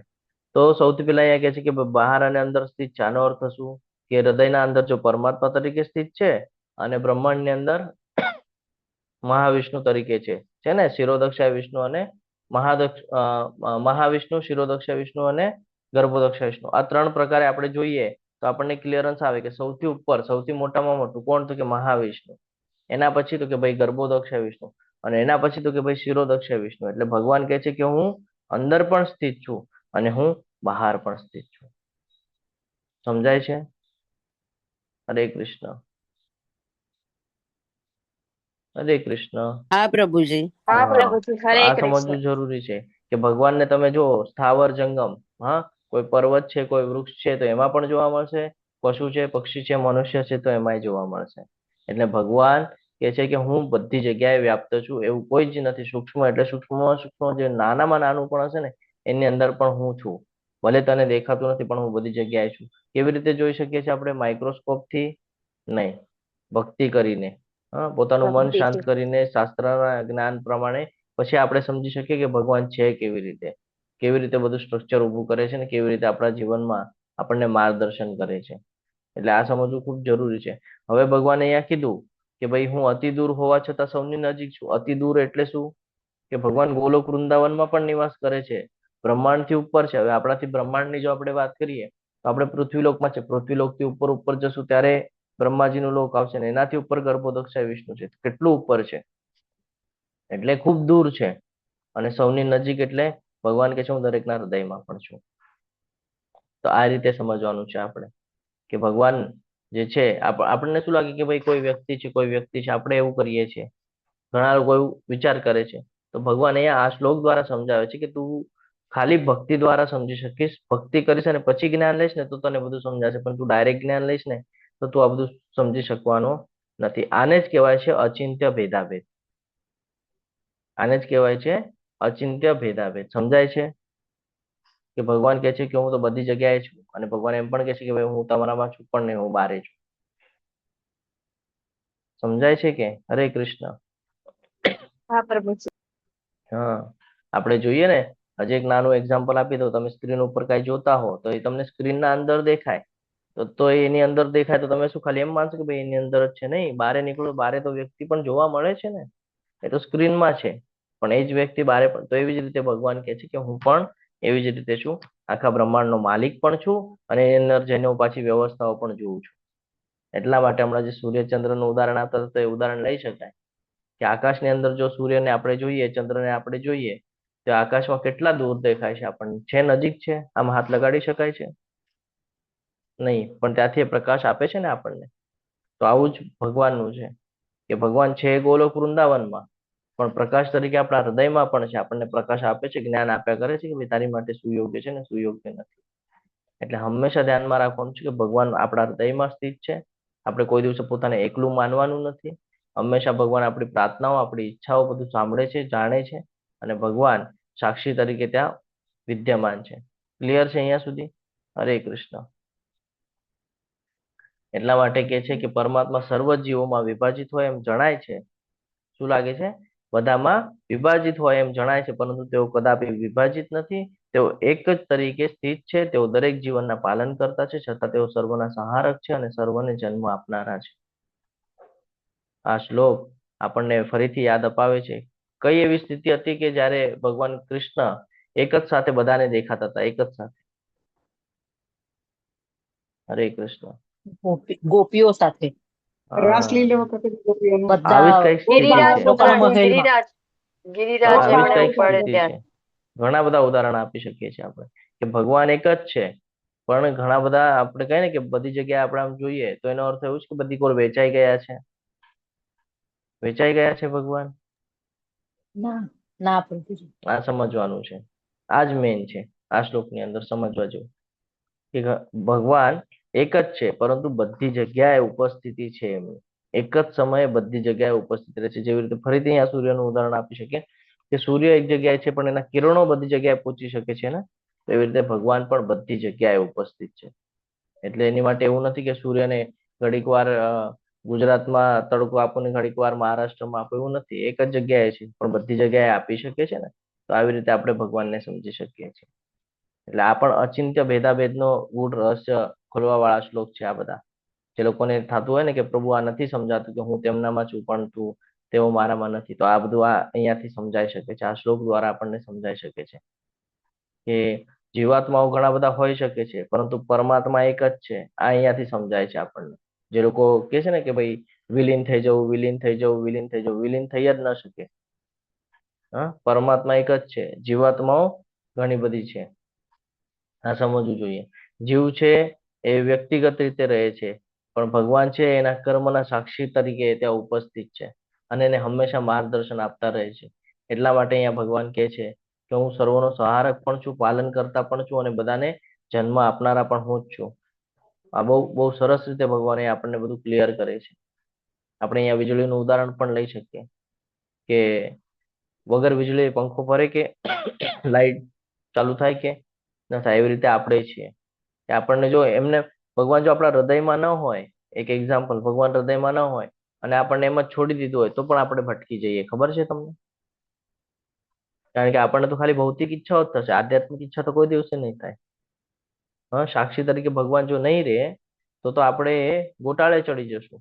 એટલે ભગવાન સાક્ષી તરીકે ઉપસ્થિત છે કે આપણે ભૂલ ન કરીએ. જેમ આપણું નાનું બાળક હોય આપણે બાળક સાથે એને એકલું ક્યાંય મૂકીએ કે આપણે ન મૂકીએ, એની સાથે સાથે રહે, કાંઈ એના પર ધ્યાન રાખીએ, વોચિંગ રાખીએ કે ભાઈ વ્યવસ્થિત છે ને. એવી રીતે ભગવાન પણ ઉપસ્થિત છે આપણી સાથે, હંમેશા ધ્યાનમાં રાખવાનું છે. એટલે આની સાથે રેફરન્સમાં તમારે હોય તો 15મો અધ્યાય ખૂબ સરસ અધ્યાય છે, એના રેફરન્સ અહીંયા લાગુ પડે છે બધા, જેની અંદર ભગવાન કહે છે કે ભાઈ સમગ્ર જગતને હું ધારણ કરું છું. હા, અહીંયા આપણને સમજાય છે. અને ભગવાન 9.10 ની અંદર પણ કહે છે ને કે આ બધું મારા દેખરેખ હેઠળ આ બધું સમગ્ર સૃષ્ટિનું બધું સંચાલન ચાલી રહ્યું છે. હા, સૂર્ય ચંદ્ર આ બધા મારા નિયમો પ્રમાણે કાર્ય કરી રહ્યા છે. આ બધું સમજવું ખૂબ જરૂરી છે. આ આપણી માટે છે આ બધું. જો અહીંયા કે છે એક જ પરમાત્મા છે, જો કે પરમાત્મા વિભાજિત દેખાય છે પરંતુ તે એક જ તરીકે સ્થિત છે. તમામ જીવોનું પાલન કરનાર હોવા છતાં તે બધાનો વિનાશ અને વિકાસ કરે છે. તેઓ જ સર્વ પ્રકાશમાન વસ્તુઓમાંના પ્રકાશના સ્ત્રોત છે. તેઓ ભૌતિક અંધકારથી પર છે અને અગોચર છે. તેઓ જ્ઞાન છે, જ્ઞાનના વિષય છે અને જ્ઞાનના લક્ષ્ય છે. તેઓ સૌના હૃદયમાં સ્થિત છે. શું કે છે? સર્વ પ્રકાશમાન વસ્તુઓના પ્રકાશ સ્ત્રોત છે. તમે ભૌતિક જગતથી તમારા જીવનના જગત સુધી બધું જ જો જોઈ લો તો ભગવાન આપણને પ્રકાશથી આપણા અંધકારને દૂર કરે છે. આપણે ભગવદ્ ગીતાનું જ્ઞાન લઈએ છીએ, શું કામ? ઈચ્છા વ્યક્ત કરી લેવું છે, તો આપણને પ્રકાશ આપ્યો, ત્યારે આપણે એ અંધકારને દૂર કરી શકીએ છીએ આપણા અંદરના. આપણે રાતના સુઈને સવારે ઉઠીએ છીએ તો સમગ્ર જગતને સૂર્ય દ્વારા પ્રકાશ અપાવે છે. તો સૂર્ય પણ કોણ છે? ભગવાન કહે છે મારી આંખો છે. એટલે સમજવું જરૂરી છે કે ભગવાન શું છે, તો કે જ્ઞાનના લક્ષ્ય છે. આ બધું જ્ઞાન જે પ્રાપ્ત કરો છો એનો અંતિમ ધ્યેય શું હોવો જોઈએ? હરે કૃષ્ણ. જ્ઞાનનું લક્ષ્ય શું હોવું જોઈએ? કૃષ્ણની શરણાગતિ. ભગવાનની સેવા, કૃષ્ણની શરણા. આ હંમેશા ધ્યાનમાં રાખવાનું છે કે ભગવાનની શરણાગતિ આ આપણું લક્ષ્ય હોવું જોઈએ. અને ભગવાન આગળ કહે છે કે તારે ક્યાંય બહાર જવાની જરૂર નથી, હું તો બધાના હૃદયમાં સ્થિત છું. શરૂઆત તું ત્યાંથી જ કર. ભગવાન કહે છે તું બારે ગોતીશ ને મને, હું તને નહીં મળું. એટલે ગ્રંથરાજ શ્રીમદ ભાગવતમ વાંચીએ તો એની અંદર પણ બ્રહ્માજી આવ્યા તો બ્રહ્માજીને ખબર જ નથી શું કરવાનું છે, કન્ફ્યુઝ થઈ ગયા. જઈને જોયા આવ્યા કે ભાઈ મારો જન્મ ક્યાંથી થયો છે, ન જાણી શક્યા. પછી તપ કરવા બેઠા તો તપના બેસ પર એમણે જ્ઞાન પ્રાપ્ત કર્યું કે ભાઈ અંતરથી જો આપણે ધ્યાન કરીએ ભગવાનનું તો ભગવાન શું છે સમજાય છે. એટલા માટે જ્યારે આપણે ભક્તિ કરશું ને તો આપણને ભગવાન શું છે ને એનો ક્લિયરન્સ આવશે. બાકી આપણે શાસ્ત્રો કેટલા પણ વાંચી લેશું અને જો એને ફોલો જ નહીં કરીએ તો કોઈ દિવસે સમજી નહીં શકીએ કે ભગવાન શું છે. ઘણા બધા લોકો છે જે ઘણા બધા ક્લાસ કર્યા પછી પણ નથી સમજી શકતા કે ભગવાન શું છે. રીઝન એક જ છે કે જીવનમાં ઉતારતા નથી. અને ઘણા બધા લોકો એવા છે કે જેમને ભગવદ્ ગીતા ટોટલી સમજાણી નથી, પરંતુ ભક્તિમાં આવ્યા પછી એ લોકોને અનુભવ થઈ ગયો કે ભગવાન શું છે. કેટલા લોકો છે આવા કે હજી સુધી ભગવદ્ ગીતા કમ્પ્લીટલી સમજાઈ નથી, પરંતુ ભક્તિ કરીએ છીએ ને તો ખબર છે ભગવાન કોણ છે શું છે. હેન્ડ રેસ કરજો જો કોઈને અનુભવ હોય તો. જો કેટલા બધા હેન્ડ રેસ થઈ ગયા. તો આ સમજવું જરૂરી છે. એટલે ભગવાન કહે છે કે તમે કેટલું પણ તપ કરી લો, યજ્ઞ કરી લો, દાન કરી લો, હા, પણ મને જાણી નહીં શકો. તમે ખાલી અનન્ય ભક્તિ કરશો ને તો પણ તમને આ બધાનું ફળ મળી જશે. એટલે ઇનડાયરેક્ટલી ભગવાન એમ સમજાવે છે કે તું દૂર ગોતવાની કોઈ જરૂરત નથી, મને વૈકુંઠ જગતમાં ગોતવાની જરૂર નથી, હું તારા હૃદયમાં સ્થિત છું. તું શરૂઆત ત્યાંથી કર કે તું તારા કાર્યો જે કરે છે એને એ પ્રમાણે કર કે મને ખબર પડે કે તું ભૌતિક જગતમાં નથી, મારી સેવામાં છે, મારા શરણમાં છે. આ સમજવા જેવું છે આ શ્લોક દ્વારા. તો આપણું લક્ષ્ય, જ્ઞાનનું લક્ષ્ય હોવું જોઈએ ભગવાનની સેવા. આ આપણું જ્ઞાન છે કે ખબર પડી જાય કે હું કોણ છું, ભગવાન કોણ છે, મારે શું કરવા યોગ્ય છે, શું કરવા નથી. તો આ બધું હંમેશા ધ્યાનમાં રાખવા જેવી બાબતો છે. આપણને પ્રશ્ન થવા જોઈએ રોજ કે આ જે કાંઈ પણ હું જ્ઞાન લઉં છું, શું એ જ્ઞાનથી હું ભગવાનના સમીપ જઈ રહ્યો છું?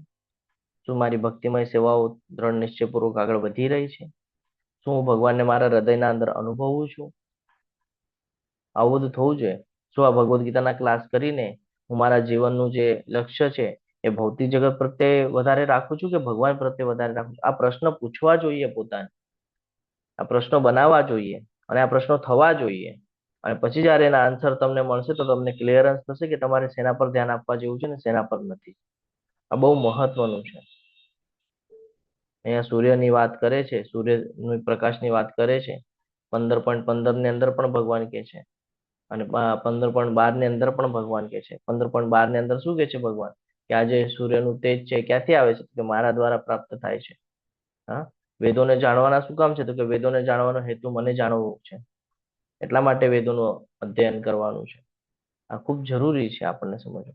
ભગવાન ઘણા બધા શ્લોકની અંદર કહે છે આપણને કે હું હૃદયમાં સ્થિત છું, હું હૃદયમાં નિવાસ કરું છું, હૃદયના અંદર છું. તો ભગવાન શું કામ આપણને વારે વારે હૃદયની વાત કરે છે? કે તમે બારે ગોતવાની કોઈ આવશ્યકતા નથી. તમે હૃદયથી જો મને માનશો ને તો પણ હું તમને જણાવી દઈશ કે હું તમારી સાથે છું. એટલે આ આપણા માટે બહુ મહત્વનું છે. ઘણા બધા લોકોને એવું થાય કે હું કોઈ ટેમ્પલમાં જઈને જ સેવા કરી શકું છું, એટલે કે ભક્તિ કરી શકું છું, એ કોઈ એવી પ્લેસમેન્ટ ઉપર જ જઈને કરી શકું છું, એવું કોઈ નથી. ભગવાન કહે છે જ્યાં છે ત્યાંથી તું કરી શકે છે. તારી ઈચ્છા શક્તિ કેટલી છે એના ઉપર બધું ડિપેન્ડ કરે છે. જો અહીંયા કહે છે આપણને પરમાત્મા એ તમામ તેજસ્વી વસ્તુઓમાંના પ્રકાશના સ્ત્રોત છે. પરમાત્મા પદાર્થના અંતર્ગાળથી પર છે અને અપ્રગટ છે. તે જ્ઞાન, જ્ઞાનનો ઉદ્દેશ અને જ્ઞાનનું લક્ષ્ય ભગવાન જ છે. આગળ તો કે દરેકના હૃદયમાં સ્થિત છે. એટલે આ શ્લોકમાં આપણને ખબર પડે કે જ્ઞાન, જ્ઞેય એ શું છે ને એ ખબર પડે છે અહીંયા આ શ્લોકમાં. જ્ઞાન એટલે શું? હરે કૃષ્ણ. શેને કહેશું આપણે જ્ઞાન? ખાલી વાંચી લીધું, શ્લોક પાકા કરી લીધા, એને જ્ઞાન કહેશું? હા, જીવનમાં ઉતારી વાંચીને પોતે હા, જો આપણે આ જ્ઞાન લઈએ છીએ અને એ જ્ઞાનને જો આપણે ભગવાન એમ માનીએ છીએ કે ભાઈ આ જ્ઞાન લીધા પછી હું ભગવાનની નજીક જઈ રહ્યો છું, તો આ જ્ઞાનને જ્ઞેય કહેવાય છે. કે જેણે ભગવાનને જાણી લીધું છે એટલે હવે એ ભગવાનના સેવામાં લાગી રહ્યો છે. અને જ્ઞાન ગમે એટલે શું? તો કે જ્ઞાન દ્વારા ભગવાનને પ્રાપ્ત કરવાની જે પ્રવૃત્તિઓ છે એને કહેવાય છે જ્ઞાન ગમ્ય. આ સમજવું ખૂબ જરૂરી છે. તો હવે હું તમને પ્રશ્ન પૂછું કે ભગવાન ક્યાં છે, તો તમે શું જવાબ આપશો? ક્યાં નિવાસ કરે છે ભગવાન? હરે કૃષ્ણ. આપણા દિલ હૃદયથી શરૂઆત કરવાની છે કે ભાઈ સૌથી પહેલા તો મારા હૃદયના અંદર છે. કારણ આપણે જ્યારે પણ જોઈએ તો તમને ડાયરેક્ટ બ્રહ્માંડ થોડી જોવા મળવાનું છે. પહેલા તો તમે પોતાને જ જોશો ને કે ભાઈ હું કોણ છું. પછી વાત આવે બ્રહ્માંડની કે ભાઈ મારો જન્મ શા માટે થયો, કોણે કર્યો, પછી આવે. પહેલા તો આપણા પોતા પર જ આવે ને કે હું કોણ છું. તો ત્યાંથી સમજાવવું જોઈએ આપણને કે હું કોણ છું, હું ભગવાનનો સેવક છું. જો હવે અહીંયા ભગવાન હજી ક્લિયર કરે છે આપણને. આ પ્રમાણે મેં કાર્યક્ષેત્ર એટલે કે શરીર અને જ્ઞાન તથા જ્ઞેયનું સંક્ષિપ્ત વર્ણન કર્યું છે. આને કેવળ મારા ભક્તો જ પૂર્ણપણે સમજી શકે છે. જો કીધું ને બીજું કોઈ નહીં સમજી શકે. તમે ગમે એટલી વાર વાંચી લો નહીં સમજી શકે, પણ ભક્તો છે ને એ સમજી જશે. અને એ રીતે મારા ભાવ એટલે કે સ્વરૂપને તે લોકો પ્રાપ્ત કરી શકે છે, પામી શકે છે. ખૂબ સરસ રીતે ભગવાન અહીંયા રાઈટ સાઈડમાં એક આપણને ચિત્રમાં દેખાઈ રહ્યું છે કે એક આપણે છીએ અને એક ભગવાન છે જે આપણા હૃદયના અંદર વાસ કરે છે. ભગવાન જુઓ ત્યાં સાક્ષી તરીકે વિદ્યમાન છે અને જોઈ રહ્યા છે. અને આપણે શું કરી રહ્યા છે? ભોગ ભોગવવા માટે પ્રયત્ન કરી રહ્યા છે. તો હંમેશા ધ્યાનમાં રાખવાનું છે કે આપણે શું કરવા યોગ્ય છે આપણને ખબર રહેવી જોઈએ. આપણને એવું થાય કે ભાઈ ક્યાં કોઈ મને જોવે છે, ક્યાં કોઈ મને જોવે છે, તો ભગવાન સાક્ષી તરીકે છે, બધું જોઈ રહ્યા છે.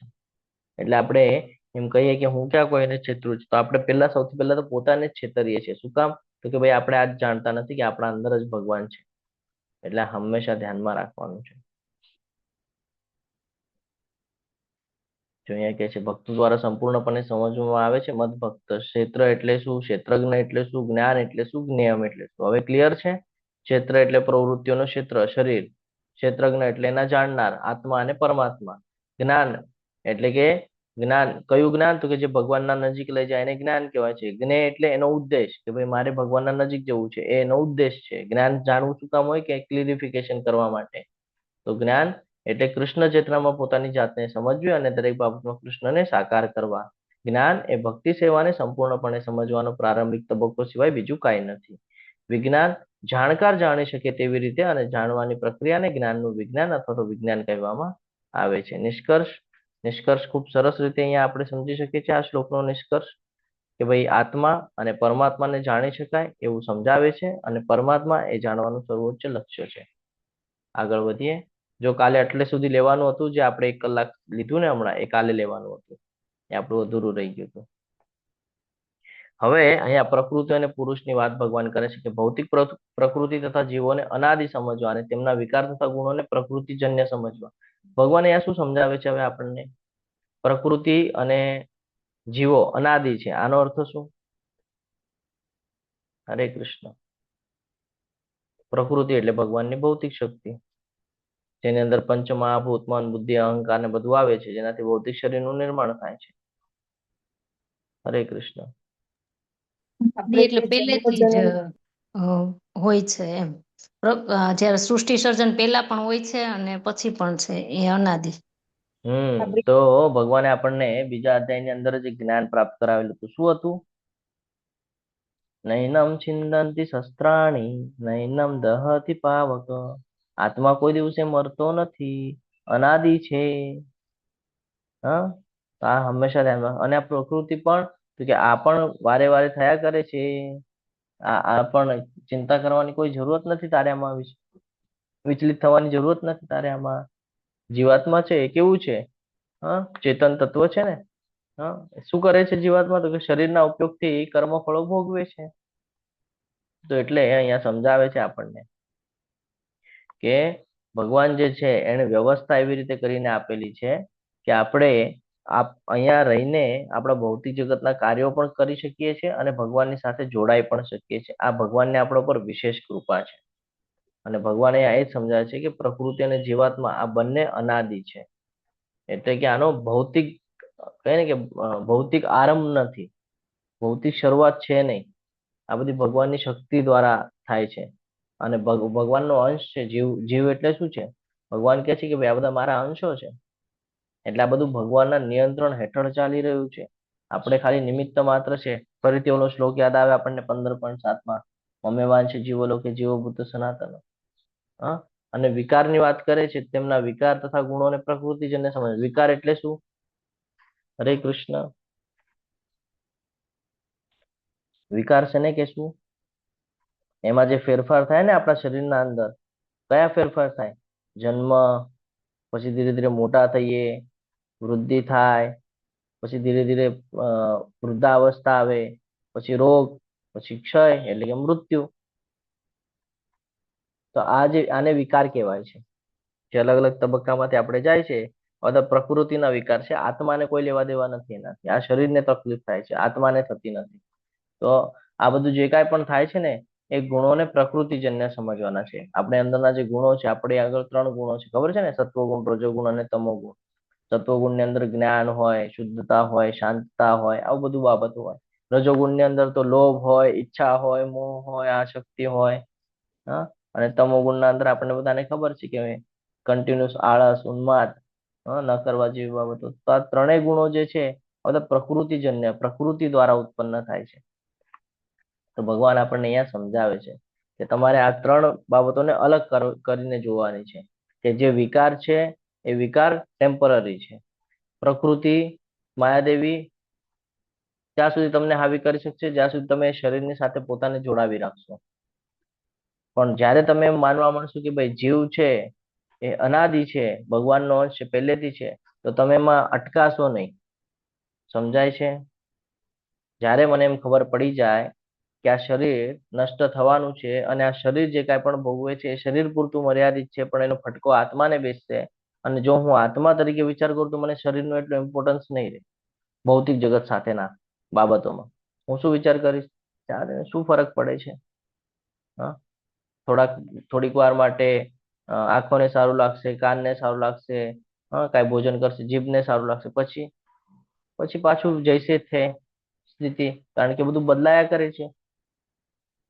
આને જ વિકાર કહેવાય છે. તો આની જગ્યાએ હું શું કરી શકું? તો કે એ કરવા કરતા હું ભગવાનમાં લગાડી રાખું. કેમ? તો કે ભાઈ ઓલા જીવ માટે મહત્વનું છે ને, આત્મા માટે મહત્વનું છે ને ભગવાનની સેવા કરવી. તો હું એનો વિચાર કરું. એટલે ભગવાન અહીંયા આપણને એ સમજાવે છે. પ્રકૃતિ સર્વ ભૌતિક કારણો તથા કાર્યોની હેતુ કહેવાય છે. પ્રકૃતિમાં શું કામ મોકલે છે આપણને? કારણ કે ભૌતિક જગતના જે સંસાધનો છે, જે ઈચ્છાઓ છે, આપણી પૂર્તિ કરવા માટે આપણે અહીંયા વારે વારે આવીએ છીએ. ભૌતિક કારણો તથા કાર્યોની હેતુ કહેવાય, જ્યાં આવીને આપણે આપણા કર્મના ફળો ભોગવી રહ્યા છીએ. જન્મ મૃત્યુના ચક્રમાં આપણે વારે વારે ફસાઈ રહ્યા છે. એટલે ભક્ત હોય એને આ 3 ગુણોથી ઉપર ઉઠવાની વાત એટલા માટે કરે છે. અને જીવ એટલે કે પુરુષ આ જગતમાંના વિવિધ સુખ તથા દુઃખો ભોગવવાનું કારણ કહેવાય છે. તો હવે સમજાઈ ગયું આપણે શું કામ સુખ અને દુઃખ ભોગવી રહ્યા છીએ? હરે કૃષ્ણ. શું કામ ભોગવી રહ્યા છે? હા, શું કામ ભોગવી રહ્યા છે આપણે? પ્રભુતકાળના કર્મો ઈચ્છાઓને કારણે ને પ્રકૃતિને કારણે. ભૌતિક ના, ઈચ્છાઓના કારણે. પ્રકૃતિ, હા, પ્રકૃતિના કારણે નથી ભોગવી રહ્યા આપણે. પ્રકૃતિ તો આપણને એક નિમિત્ત છે. જેમ આપણે નિમિત્ત જ બન્યા ને એવી રીતે પ્રકૃતિ પણ એક નિમિત્ત જ છે. પણ શું કામ કરી રહ્યા છે? કારણ કે આપણી જે ઈચ્છાઓ રહી ગઈ છે ને એ ઈચ્છાઓના કારણે. શું કામ ઈચ્છાઓ રહી ગઈ? કારણ કે આપણે શરીરને જ બધું કરતા, શરીરને પોતે માની લીધું છે. જ્યારે કે શરીર અને આત્મા બે અલગ અલગ છે. આત્માને આપણે અનુભવી નથી શકતા, એટલે આપણે કહે છે કે ભાઈ આત્મા જેવું કઈ હોતું નથી. પરંતુ આ ભગવદ્ ગીતાના ક્લાસ કરે તો આપણને ખબર પડે કે આત્મા તરીકે જયારે તમે જોવાનું ચાલુ કરો છો તો ભૌતિક જગતના આ બધા જે સંસાધનો છે ને, આ કાર્યો કરવાનો હેતુ બીતુ એકાય રહેતો નથી. ભૌતિક જગતમાં આવવાની જરૂર પડતી નથી. તો આ સમજાવે છે આપણને શ્લોક કે સુખ અને દુઃખ શું કામ આવે છે જીવનની અંદર? કારણ કે આપણે અલગ અલગ ઈચ્છાઓ રાખીએ છીએ. ઈચ્છાઓ કોણ રાખે છે? તો કે ભૌતિક શરીર. સમજાય છે? એટલે ઓલું નાનું બાળક હોય, તમે એને બળજબરી કરતા હો કે ભાઈ સ્ટડી માટે બેસ, સ્ટડી માટે બેસ, એવી રીતની આ પ્રવૃત્તિ છે. સમજાઈ ગયું? કે તમે ઓલા બાળક તરીકે, આત્મા તરીકે અંદર બેઠા છો અને બળજબરી કરાવવામાં આવે છે આ શરીર દ્વારા. શું? કે ભાઈ આ ભોગવી લે, ઓલું ભોગવી લે, આમ કરી લે, આમ. સમજાય છે? આ પરિસ્થિતિ આપણી નિર્માણ થઈ છે. તો આ સુખ દુઃખ શું કામ આવે છે? કારણ કે આત્મા જે છે એ શરીરની સાથે પોતાને જોડીને ઓળખ બનાવે છે. આપણે જયારે એ સાચી ઓળખ રાખીએ કે ભાઈ શરીર અલગ છે, આત્મા અલગ છે, તો આપણને આ બધું ભોગવવું પડશે કે? સુખ દુઃખ ભોગવવા પડશે આપણને જો આત્મા તરીકે આપણે પોતાને જોવા લાગશું તો? ના પ્રભુજી. હા, તો શું પ્રોબ્લેમ થયો છે આપણો? કે આપણે શરીર અને આત્મા આ બંને જોડાવીને એક જ માનવા માંડ્યા છે કે ભાઈ આ એક જ છે. એટલા માટે આપણે સુખ અને દુઃખ ભોગવી રહ્યા છે. કારણ કે આપણી ઈચ્છાઓ વધે છે, ઈચ્છાઓ વધે છે તો કર્મ કરીએ છીએ, કર્મ કરીએ છીએ તો સુખ અને દુઃખ ભોગવવું પડે છે. એટલે ઓલો શ્લોક યાદ કરવાનો છે ફરીથી. માત્રા સ્પર્શાસ્તુ કૌંતેય શીતોષ્ણ સુખ દુઃખતા આગમ પાઈનો નિત્ય શાંતિ તિક્ષસ્વ ભારત. છે ને, એ કેવી રીતે થાય છે? તો કે ઇન્દ્રિયો દ્વારા થાય છે અને એના વિષયોના સંપર્કમાં આવવાથી સુખ અને દુઃખનું નિર્માણ થાય છે. બરાબર છે ને? 2.14 જ છે ને? બીજા અધ્યાયનો શ્લોક છે. એક્ઝેક્ટ મને 2.14 છે કે 15 છે નથી ખબર. તો એ શ્લોક છે માત્રા સ્પર્શાસ્તુ કૌંતેય, જેની અંદર આપણે આ સમજી શકીએ છીએ કે ભાઈ શરીર છે એ ભૌતિક છે, આત્મા છે એ ભગવાનનો અંશ છે. એટલે આત્મા અને શરીર અલગ અલગ પાર્ટ છે. આ હંમેશા ધ્યાનમાં રાખવાનું છે. પણ આપણે શું કરીએ છીએ? ખોટી ઓળખ તૈયાર કરીએ છીએ. આત્મા અને શરીરને એક બતાડીએ છીએ કે આ બંને એક જ છે, અને પછી અલગ અલગ સુખ અને દુઃખના ચક્રમાં ફસાઈએ છીએ. તો આપણે હંમેશા આમાંથી બારે નીકળવું જોઈએ.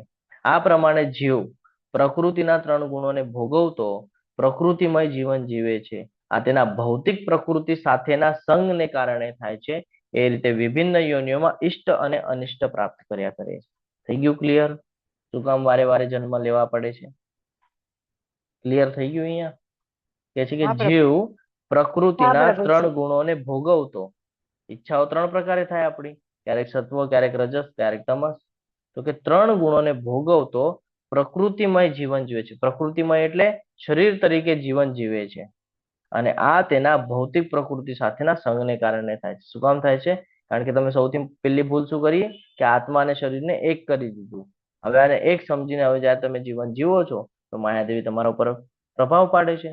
હવે માયાદેવી પ્રભાવ પાડે છે એટલે તમે એના ગુણ તમારામાં આવે છે. એટલે તમે કહો છો મારે આ કરવું છે, મારે ઓલું કરવું છે, અને આ એના સંગના કારણે. એટલે એક ઓલાથી કાંઈ જ થતું નથી. જ્યારે તમે એને ચાન્સ આપો છો ત્યારે એના પર હાવી થાય છે. અને એનું શું ઓલું થાય છે? તો કે યોનિઓમાં અનિષ્ટ અને અનિષ્ટ, સારું અને ખરાબ ભોગવવું પડે છે. ક્યારેક ઉપરના લોકમાં જાય છે, ક્યારેક નીચેના લોકમાં જાય છે. હવે અહીંયા એક પ્રશ્ન થાય. આમાં તમે આટલું બધું સાંભળ્યા, પાછળના 2, 3, 4 શ્લોક જે કાંઈ પણ આપણે સાંભળ્યું, આના અંદર એક એવું આપણને હેતુ નીકળીને આવ્યો કે ભાઈ અહીંયા આપણે તો કાંઈ નથી કરતા. કોણ કરાવે છે? તો કે પ્રકૃતિના ગુણો આપણા પર હાવી થાય છે. શું કામ થાય છે? તો કે એક નાની ભૂલના કારણે. શું ભૂલ છે? તો કે ભાઈ શરીર તરીકે આપણે પોતાને જોઈ લઈએ છીએ. હવે જ્યારે આપણને ખબર પડે કે આત્મા અલગ છે તો વાસ્તવિકતાના દર્શન થાય છે કે નહીં, કે આપણે અહીંયા ખાલી નિમિત્ત માત્ર છે? આ શરીર આગળ કામ શું કામ કરાવે છે પ્રકૃતિ? કારણ કે તમે એને ચાન્સ આપો છો. સાધન રૂપે પ્રભુજી. હા, તમે ચાન્સ આપો છો ને એને. કે ભાઈ હું પોતાને શરીર માનું છું એટલે એ તમારા પર પ્રભાવ નાખે છે. જો તમે એમ માનતો કે ભાઈ હું શરીર નથી, હું આત્મા છું, તો એ નાખશે કે પ્રભાવ તમારા ઉપર? તો નહીં નાખે. અને આ શું કામ થાય છે? આ બધું અલગ અલગ યોનિઓ શું કામ પ્રાપ્ત થાય છે? કારણ કે તમે પોતાને શરીર તરીકે જોવો છો અને સંસાધનોમાં ફસાવો છો.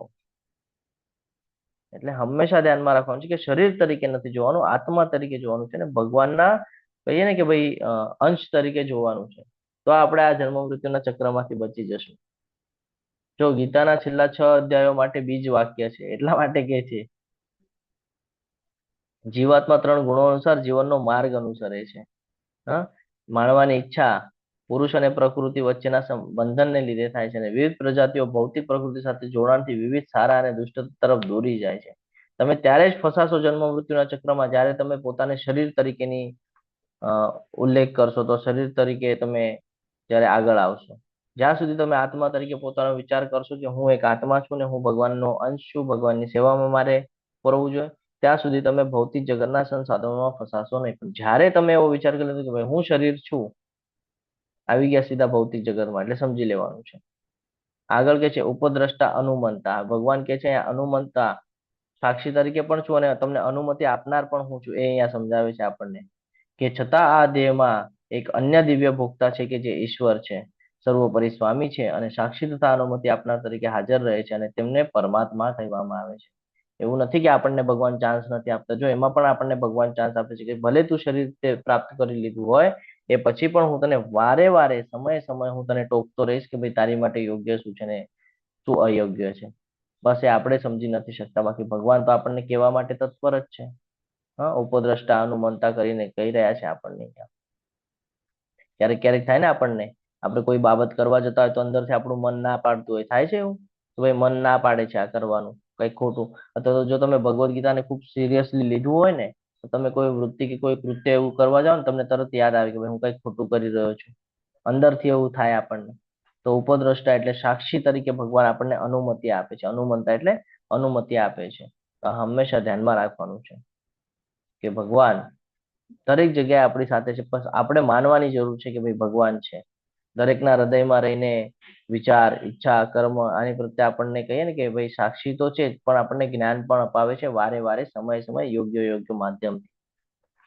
જ્યારે જીવનમાં દુઃખ આવી જાય તો આપણે દુઃખી થઈ જઈએ છીએ, પણ આપણે એ નથી સમજી શકતા. જે ભક્તો હોય ને તરત સમજી જાય કે હું કઈક ખોટું કરવા જઈ રહ્યો હતો ને ભગવાને મને એમાંથી બચાવેલો છે, એટલે મને દુઃખ આપ્યું છે. આ ખૂબ જરૂરી છે. અનુમતિ આપનાર એટલે કે આપણે ઘણી બધી ઈચ્છાઓ રાખીએ છીએ કે નહીં? આપણે ઘણી બધી ઈચ્છાઓ, આ ઈચ્છાઓ કોણ પૂરી કરે છે? ભગવાન જ પૂરી કરે છે ને. અનુમતિ કોણ આપે છે આપણને ઈચ્છાઓ પૂરી કરવાની? ભગવાન જ આપે છે. એક એક્ઝામ્પલ, નાનું બાળક હોય એ કંઈક માગી લે. હમણાં તો બધા મોબાઈલ બહુ માગતા હોય. હા, નાનું બાળક તમારી પાસે મોબાઈલ માગી લે, તમે એને લઈ આપો છો કે નથી લઈ આપતા? તો આવી રીતે ભગવાન પણ આપણી ઈચ્છાઓ બધી પૂરી કરે છે. તો અનુમતિ આપે છે આપણને, પાલન કરતા છે. હા, કે છે કે હું દરેકના હૃદયમાં રહું છું, પાલન કરતા છું. આ સમજવું ખૂબ જરૂરી છે. જે મનુષ્ય પ્રકૃતિ, જીવ તથા પ્રકૃતિના ગુણોની આંતરિક ક્રિયા સંબંધિત આ તત્વજ્ઞાનને સમજી લે છે. મનુષ્ય, પ્રકૃતિ, બરાબર છે, પ્રકૃતિ, જીવ એટલે અંદરની આત્મા, અને પ્રકૃતિના 3 ગુણો, આની જે આંતરિક સંબંધિત ક્રિયાઓ છે, આ એકબીજા સાથે કેવી રીતે સંકળાયેલા છે, આ તત્વજ્ઞાનને જે સમજી લે છે તે નિશ્ચિત મુકામ પામે છે. એટલે નિશ્ચિત અવશ્ય એમાંથી બહાર નીકળી શકે છે. તેની વર્તમાન સ્થિતિ ગમે એવી હોય તો એ પાછો જન્મ લેશે નહીં. પરીક્ષિત મહારાજ અને સુખદેવ ગોસ્વામી અહીંયા આપણને જોવા મળે છે. શું સિચ્યુએશન હતી? હરે કૃષ્ણ. 7 દિવસ મળ્યા હતા એને, 7 દિવસ પછી તેનું મૃત્યુ હતું. એ છે તો શું કર્યું એમણે? શ્રીમદ ભાગવતમ સાંભળ્યું. આ સમજવું ખૂબ જરૂરી છે કે જ્યારે આપણે સમજી જઈએ છીએ કે હું એક શરીર નથી, હું એક આત્મા છું, જીવાત્મા છું, અને આ શરીર જે છે એ આ ભૌતિક પ્રકૃતિનું બનેલું છે, જે ત્યારે ત્યાં જ મિક્સઅપ થઈ જવાનું છે. અને કોના દ્વારા બંધાવે છે? તો કે આ 3 ગુણો છે એના દ્વારા આ બાંધી રાખે છે. કોને? આત્માને. કોના દ્વારા? તો કે આ બોડી દ્વારા. તો આ સમજવાનું છે આપણે કે જ્યાં સુધી આપણે આ બોડીનો ઉપયોગ ભૌતિક જગતમાં કરવા જશું ત્યાં સુધી આપણે ફસાયેલા રહીશું, કારણ કે માયાદેવીનો પ્રભાવ રહેશે. પણ આ જ બોડીનો ઉપયોગ જો આપણે ભગવાનની સેવામાં કરી દઈશું તો તો માયાદેવીમાં આપણે ફસી શકશું નહીં. એટલે કે છે કે ગમે એવી સ્થિતિમાં રહેવા દો, કોઈ વાંધો નથી, પણ જેને આ સમજાઈ ગયું કે હું કોણ છું, પરમાત્મા કોણ છે, આ ભૌતિક જગત શું છે અને આ 3 ગુણ શું છે, આ જેને ખબર પડી ગઈ, જે આને કહે ને કે અલગ અલગ પાર્ટમાં સમજી શકે છે, એ જ મારા નજીક આવી શકે છે. અને જે મારા નજીક આવે છે પાછો જન્મ મૃત્યુના ચક્રમાં ફસાતો નથી. તો મુક્તિ કોણ પ્રાપ્ત કરી શકે એ અહીંયા આપણને સમજાવે છે કે ભૌતિક પ્રકૃતિ શું છે સમજાઈ જાય છે, જીવ એટલે કે આપણે કોણ છે એ સમજાઈ જાય છે, અને આ પ્રકૃતિ કેવી રીતે કામ કરાવે છે આપણે આગળ જે 3 ગુણો છે, જે માધ્યમ છે, એ 3 ગુણોને સમજી જાય છે, એ કોઈ દિવસે પાછો જન્મ લેતો નથી. આત્મા અને પરમાત્મા વચ્ચેના સંબંધને સાચા અર્થમાં સમજવું, જ્ઞાન, પરિણામ અને મુક્તિ, આ આધ્યાત્મિક વિશ્વમાં પાછા કેવી રીતે ફરવું એ આપણને સમજાવે છે. આપણા જ્ઞાનનો હેતુ શું છે, તો કે જીવાત્મા કેવી રીતે અનિશ્ચિત સ્થિતિમાં આ ભૌતિક વિશ્વમાં પડી ગયું છે એ સમજવા માટે આપણને આ જ્ઞાન જરૂરી છે. કે જ્યારે જ્યારે આપણે શરીર તરીકે પોતાને જોઈએ છે, શરીર તરીકે આપણે પોતાનો ઉલ્લેખ કરીએ છીએ, ત્યારે ત્યારે આપણે આ ભૌતિક જગતમાં વધારેમાં વધારે આપણે ફસાતા જઈએ છીએ. પણ જ્યારે આપણે એવો વિચાર રાખીએ છીએ કે હું એક આત્મા છું, ભગવાનનો અંશ છું, ત્યારે આપણે પોતાને આ બધી બાબતોથી બચાવી શકીએ છીએ. જન્મ મૃત્યુના ચક્રમાંથી આપણે ત્યારે પોતાને બચાવી શકીએ છીએ. એટલે આ બધું આપણા માટે મૂકવામાં આવેલું છે. આપણી સ્થિતિ કેવી રીતે સમજવાની છે, તો હવે ભગવાન આપણને સમજાવે છે કે ભાઈ મુક્ત પ્રાપ્ત કરવા માટેની અન્ય ઘણી બધી વિધિઓ છે જે ભગવાન હવે આપણને સમજાવે છે. કેટલાક મનુષ્યો પરમાત્માને ધ્યાન દ્વારા પોતાની અંદર જુએ છે, અને કેટલાક જ્ઞાનોપાર્જન દ્વારા, અને વળી બીજા નિષ્કામ કર્મ દ્વારા જુએ છે. હવે અહીંયા 3 ભાગ બનાવીને આપ્યા કે કેવી રીતે તમે સમજી શકો છો, કેવી રીતે જાણી શકો છો. ધ્યાન યોગની વાત કરે છે, ધ્યાન દ્વારા એટલે કે ધ્યાન યોગની વાત કરે છે. ધ્યાન યોગ એટલે શું? હરે કૃષ્ણ. પોતાના હૃદયની અંદર દર્શન કરીને અનુભવ કરે, આમ બેસેલા હોય ધ્યાનમાં, અને પછી અંદર છબી જોવે ભગવાનની, અને પછી દર્શન કરે. બીજા કેટલાક કેવી રીતે કરે છે? જ્ઞાનોપાર્જન દ્વારા. ખબર નથી શું કરવાનું છે, પણ જ્ઞાન લે છે કોઈને કોઈ માધ્યમથી. સાંખ્ય યોગ સાંભળી લીધો, ભક્તિ યોગ સાંભળી લીધો, અષ્ટાંગ યોગ સાંભળી લીધો, ભગવદ્ ગીતાનું જ્ઞાન ક્યાંક ને ક્યાંકના માધ્યમથી સાંભળ્યું. અને બીજા તો કે નિષ્કામ કર્મ દ્વારા, કર્મયોગ તરીકે જોવે છે. આવી રીતે 3 પ્રકારના લોકો છે. એક ધ્યાન યોગ વાળા છે, એક સાંખ્ય યોગ વાળા જે તત્વજ્ઞાનના બાબતમાં આગળ આવેલા હોય છે, અને એક કર્મયોગ દ્વારા. પણ આપણને શેના દ્વારા જોવાનું છે? હરે કૃષ્ણ. ભક્તિ યોગ દ્વારા. ભક્તિ યોગ દ્વારા. શું કામ? કારણ કે આપણે 6થો અધ્યાય ભણ્યા છીએ. 6થા અધ્યાયમાં આપણને કહે છે ને, ધ્યાન યોગ વિશેનું જ્ઞાન સમજાવે છે આપણને કે મનને એકાગ્ર કરવું, ઇન્દ્રિયો પર નિયંત્રણ રાખવું, અને પછી પરમાત્માનું ધ્યાન કરવું, અને ધ્યાન યોગ કહેવાય છે, જે આપણે 6થા અધ્યાયમાં જોઈએ છીએ. ધ્યાન યોગ ડિટેલ્સમાં આપણે સમજીએ છીએ. સાંખ્ય યોગ જે બીજા અધ્યાયની અંદર આપણે ભણી ગયા, જ્ઞાનોપાર્જન, વસ્તુઓ અને તત્વોનું વિશ્લેષણ જેની અંદર કરવામાં આવેલું છે કે શરીર શું છે, આત્મા શું છે, પ્રકૃતિ શું છે, પરમાત્મા શું છે, આપણે બીજા અધ્યાયમાં શીખી ગયા છે કે આ રીતે માઇન્ડમાં રાખીને પછી આત્મ સાક્ષાત્કાર તરફ આગળ વધે છે. તો આ સમજવું પણ જરૂરી છે. કર્મયોગ, પોતાનું જે કર્તવ્ય છે, કર્તવ્યનું પાલન કરે છે.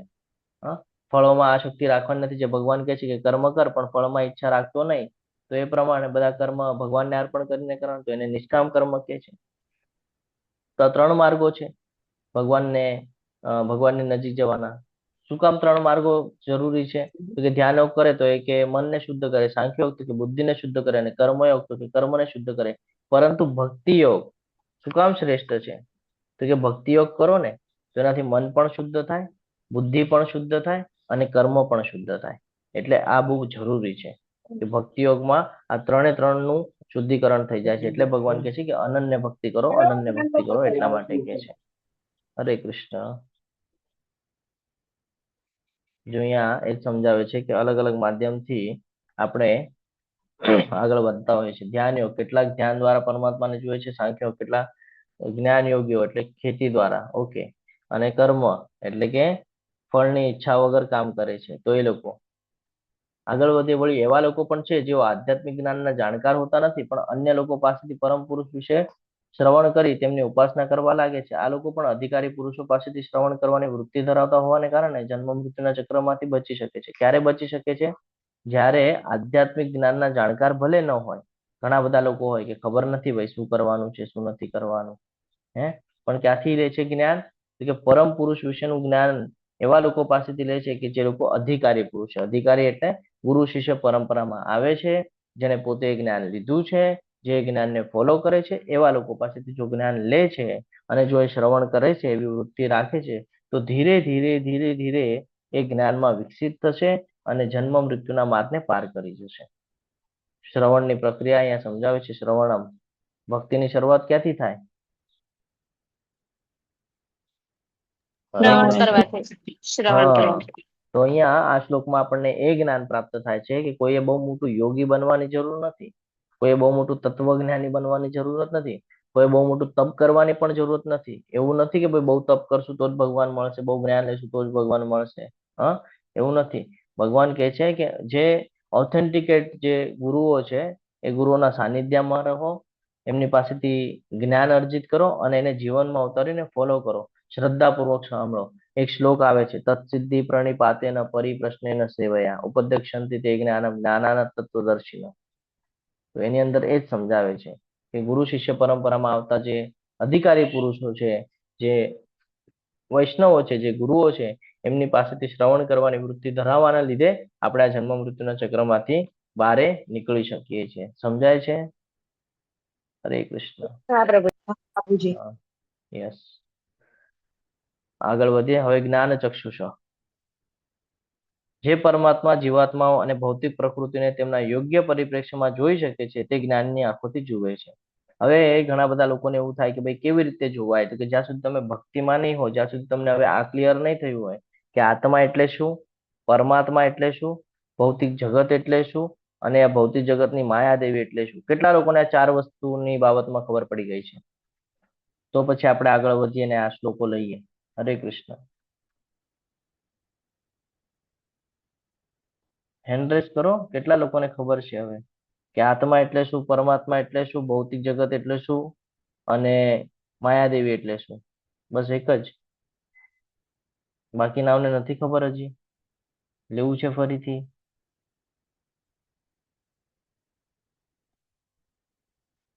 ઓકે, શું નથી સમજાણું ક્વેશ્ચન કરો, કારણ કે એના વગર તો હું આ કેટલું પણ તમારી સાથે ચર્ચા કરીશ તો તમે કહેશો પ્રભુજી નથી સમજાણું. હરે કૃષ્ણ. ફરીથી સમજાવું. પરમાત્મા સમગ્ર ભૌતિક સૃષ્ટિનું નિર્માણ કરે છે. આત્મા, આપણે એમના અંશ તરીકે છીએ. આપણે એવી ઈચ્છાઓ રાખેલી છે કે ભાઈ મારે પણ ભોગ ભોગવવો છે, તો આંશિક સ્વતંત્રતાના લીધે ભગવાને આપણને અહીંયા પાછું મોકલાવી દીધું છે. ભૌતિક જગત, તો કે આ ભોગ ભોગવવાની જે સ્થળ છે એ આ ભૌતિક જગત છે. 14 લોકનું નિર્માણ અહીંયા ભગવાને કરીને આપેલું છે અને એમાં માયાદેવીના પ્રભાવ હેઠળ આપણે ભોગ ભોગવી રહ્યા છીએ. એટલે કે જ્યારે આપણે એવો વિચાર રાખીએ છીએ કે હું એક શરીર છું, ત્યારે આપણે આ ભોગ ભોગવી રહ્યા હોઈએ છીએ. પણ જ્યારે આપણે એવો વિચાર રાખીએ છીએ કે હું એક આત્મા છું, ત્યારે આપણે આ જન્મ મૃત્યુના ચક્રમાંથી પોતાને બચાવી શકીએ છીએ. હવે ક્લિયર છે? હરે કૃષ્ણ. હા પ્રભુ. ઓકે, તો આપણે આગળ વધીએ, કારણ કે આ સમજાશે તો આગળના શ્લોક સમજાશે, નહીં તો નહીં સમજાય. જે ભરતવંશીઓમાં, ઓકે, હે ભરતવંશીઓમાં શ્રેષ્ઠ, એમ જાણી લે કે ચલ તથા અચલ જે કંઈ તને અસ્તિત્વમાં દેખાઈ રહ્યું છે ને, તે બધું કાર્યક્ષેત્ર તથા ક્ષેત્રજ્ઞનો સંયોગ માત્ર છે. કારણ કે જો આ નહીં ખબર હોય ને કે આત્મા શું છે, પરમાત્મા શું છે, ભૌતિક જગત શું છે અને માયાદેવી શું છે, તો આ નહીં સમજાય.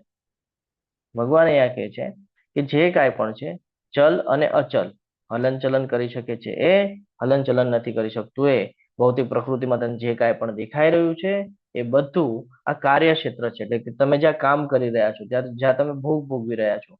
અને ક્ષેત્રજ્ઞ એટલે કે એનો જાણકાર આત્મા, આ બંનેનો ખાલી સંયોગ માત્ર છે. સમજાઈ ગયું? આ શું છે? સંયોગ માત્ર છે. ભૂલ ક્યાં થાય છે કે જ્યારે જ્યારે આપણે આત્માને ભૌતિક પ્રકૃતિના બનેલા સાધન એટલે કે આ શરીર સાથે જોડી દઈશું, ત્યારે આપણે વારે વારે અહીંયા આવ્યા કરશું.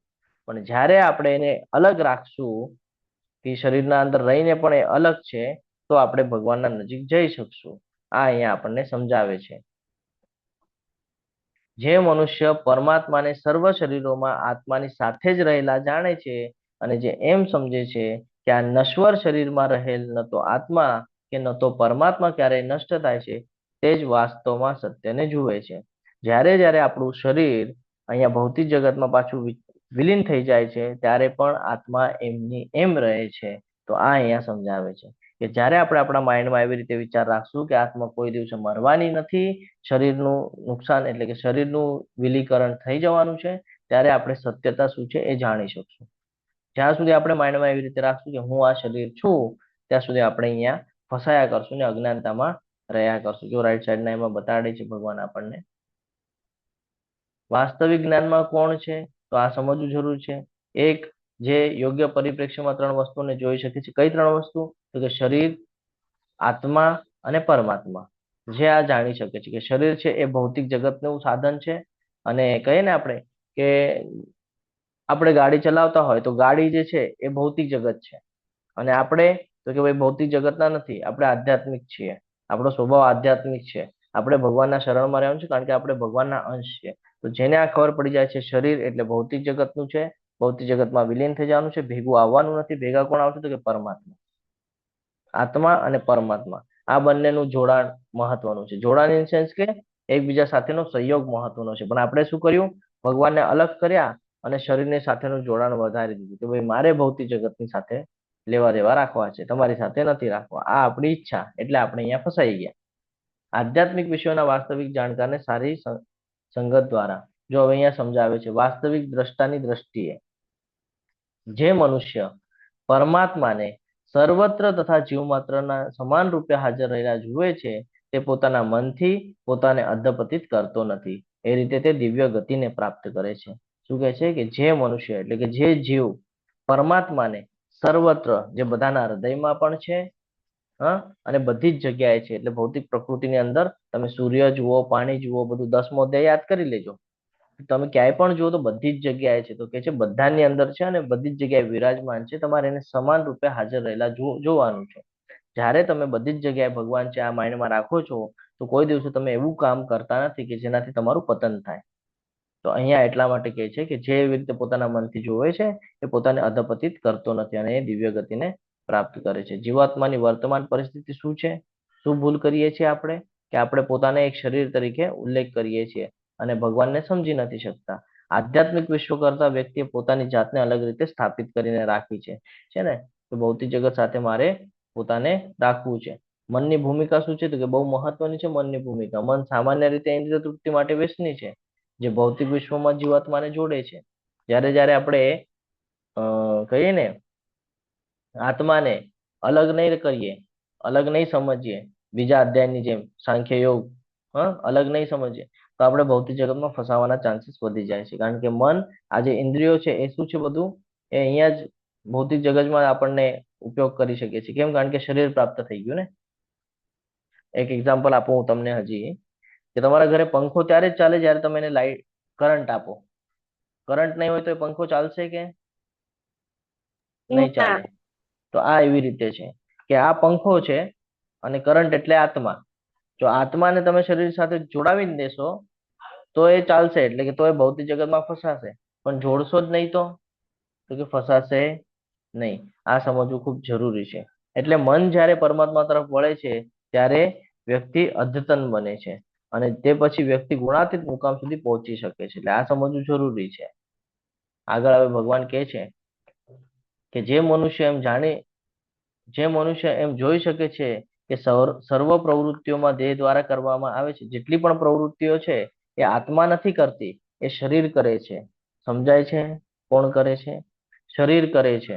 તો કે અને દેહનું સર્જન ભૌતિક પ્રકૃતિ દ્વારા થાય છે. શું કામ ભૌતિક પ્રકૃતિ દ્વારા આપણે કહીએ છીએ? હરે કૃષ્ણ. કેમ એવું કીધું છે? હરે કૃષ્ણ. પંચ મહાભૂતો દ્વારા પંચ મહાભૂત દ્વારા થાય છે. તો એ પંચ મહાભૂત ક્યાંનું છે? તો કે ખાલી ભૌતિક જગત પૂરતું મર્યાદિત છે.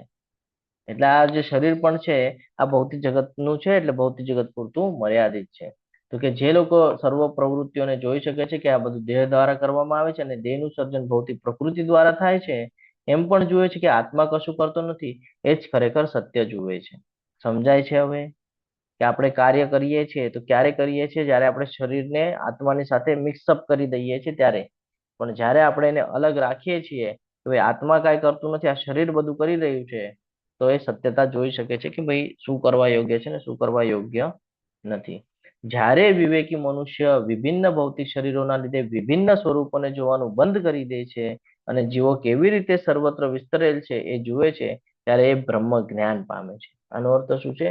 કે જે મનુષ્ય વિવેક બુદ્ધિ હોવી જોઈએ, વિભિન્ન ભૌતિક શરીરોના લીધે વિભિન્ન સ્વરૂપોને જોવાનું બંધ કરે છે. આનો અર્થ શું? કે વિભિન્ન ભૌતિક શરીરો 84 લાખ યોનિઓ છે. આ 84 લાખ યોનિઓ અને એના જે સ્વરૂપો છે એને જોવાનું બંધ કરવું એટલે શું? કે શરીર તરીકે પોતાનો ઉલ્લેખ કરવો બંધ કરવો, કે હું આ શરીર છું એ જોવાનું જ્યારે આપણે બંધ કરી દઈએ છીએ ત્યારે આપણે બ્રહ્મ જ્ઞાન પ્રાપ્ત કરી શકીએ છીએ. કારણ કે જ્યારે આપણે શરીર તરીકે પોતાને જોશું ત્યારે આપણે અહીંયા ફસાવાના છીએ. આ 100%ની ગેરંટી છે. પણ જ્યારે આપણે આત્માને અલગ રાખશું આ શરીરથી તો આપણને બ્રહ્મ જ્ઞાન પ્રાપ્ત થશે કે ભાઈ મારે શું કરવાનું છે ને શું નથી કરવાનું. જો અહીંયા એ જ સમજાવે છે કે બધી પ્રવૃત્તિઓ શરીર દ્વારા કરવામાં આવે છે, જે ભૌતિક પ્રકૃતિ દ્વારા બનાવવામાં આવે છે. એટલે આપણે પોતે કાંઈ કરતા નથી. પોતે કેમ વર્ડ વાપર્યો? કારણ કે જે પોતે વર્ડ વાપરે છે એનો અર્થ કે પોતાને આત્મા તરીકે જુએ છે, કે હું કાંઈ કરતો નથી. અને અહીંયા કે છે બ્રહ્મ જ્ઞાન ક્યારે થાય છે? તો કે શુદ્ધ ચેતના આ રીતે કૃષ્ણ ચેતનાનો જ્યારે વિકાસ કરે છે, જ્યારે પોતાને આત્મા તરીકે સંબોધન કરે છે ત્યારે વિવિધ ભૌતિક શરીરોને કારણે વિવિધ ઓળખ જોવાનું બંધ કરે છે. એટલે એમ નથી કહેતો કે ભાઈ આ ચાંડાળ છે, આ કૂતરો છે, આ બિલાડી છે, આ હાથી છે, એમ નથી કહેતો. એ છે બધા ભગવાનના અંશ છે. સિમ્પલ. જ્યારે આપણા માઇન્ડમાં એમ રાખશું કે શરીર છું તો ફસાઈ ગયા, જ્યારે માઇન્ડમાં રાખશું કે આત્મા છે ભગવાનની સેવામાં લગાડવાની છે તો બચી ગયા. તે જુએ છે કે કેવી રીતે દરેક જગ્યાએ જીવોનું વિસ્તરણ કરવામાં આવે છે. આમ વિવિધ શરીરને કારણે કોઈ પણ ભૌતિક તફાવતની ગેરહાજરી. તો હવે આગળ વધીએ તો આગળ આપણને કહે છે કે શાશ્વત દ્રષ્ટિવાળા મનુષ્ય જોઈ શકે છે. શાશ્વત એટલે શું? શાશ્વત દ્રષ્ટિ એટલે શું? આત્માના દ્રષ્ટિએ જોવે. હરી બોલ. આત્માના દ્રષ્ટિએ. આત્મા શાશ્વત છે અને આ જે શરીર છે એના દ્રષ્ટિએ તો કે આ ભાઈ આ લિમિટેશન છે, આ શાશ્વત નથી, આ નષ્ટ થઈ જશે. તો કે શાશ્વત દ્રષ્ટિવાળા મનુષ્ય જોઈ શકે છે કે અવિનાશી, જેનો વિનાશ નથી, એ આત્મા દિવ્ય શાશ્વત તથા પ્રકૃતિના ગુણોથી પર છે. એટલે આપણે કોણ છીએ? આપણે અહીંયા ભૂલથી ફસાઈ ગયા છે. આપણે શરીર સાથે મિક્સઅપ કરી દીધું છે એટલે આપણે અજ્ઞાનતામાં ફસાઈ ગયા છે. પરંતુ વાસ્તવિક એવું છે કે આ જે આત્મા છે એ દિવ્ય છે, શાશ્વત છે અને પ્રકૃતિના 3 ગુણોથી પર છે. હે અર્જુન, ભૌતિક શરીરના સાથે સંપર્ક હોવા છતાં આત્મા કશું કરતો નથી કે તેનાથી લિપ્ત થતો નથી. એની સાથે છે પણ એ કાંઈ કરતો નથી. કરે છે કે કાંઈ નથી કરતો. તો આ સમજવું જરૂરી છે. આપણે હમણાં લાઇટનું ઉદાહરણ લીધેલું હતું, પંખાનું, કે પંખો ફરે છે તો એ પંખો ફરે છે, એ કરંટ આપે છે, કરંટ ફરે છે કે એની સાથે? કરંટ નથી ફરતો. આ સમજવાનું છે કે પંખો ફરે છે, એ ક્રિયા કરે છે. ક્રિયા કોણ કરે છે? પંખો કરે છે. આત્મા કરે છે? નહીં, નથી કરતી, શરીર કરે છે. ક્રિયા કોણ કરે છે? શરીર કરે છે, આત્મા નથી કરતી. કરંટ તમને દેખાય છે? તમે બટન દબાવો, કરંટ જોવા મળે છે તમને? પણ કરંટ ન હોય તો પંખો ફરે છે? હા પ્રભુજી. તો એવી જ રીતે શરીર છે. શરીર જોઈએ છે, દેખાય છે, હા શરીર કામ કરે છે, દેખાય છે. પણ કેવી રીતે કરે છે? આત્મા છે એટલે કરે છે. તો આત્માને અલગ કરી દો. આત્માને અલગ કરી દો. અલગ કરવું એટલે શું? કે માઇન્ડમાં એ રાખવું કે ભાઈ હું શરીર નહીં, હું આત્મા છું.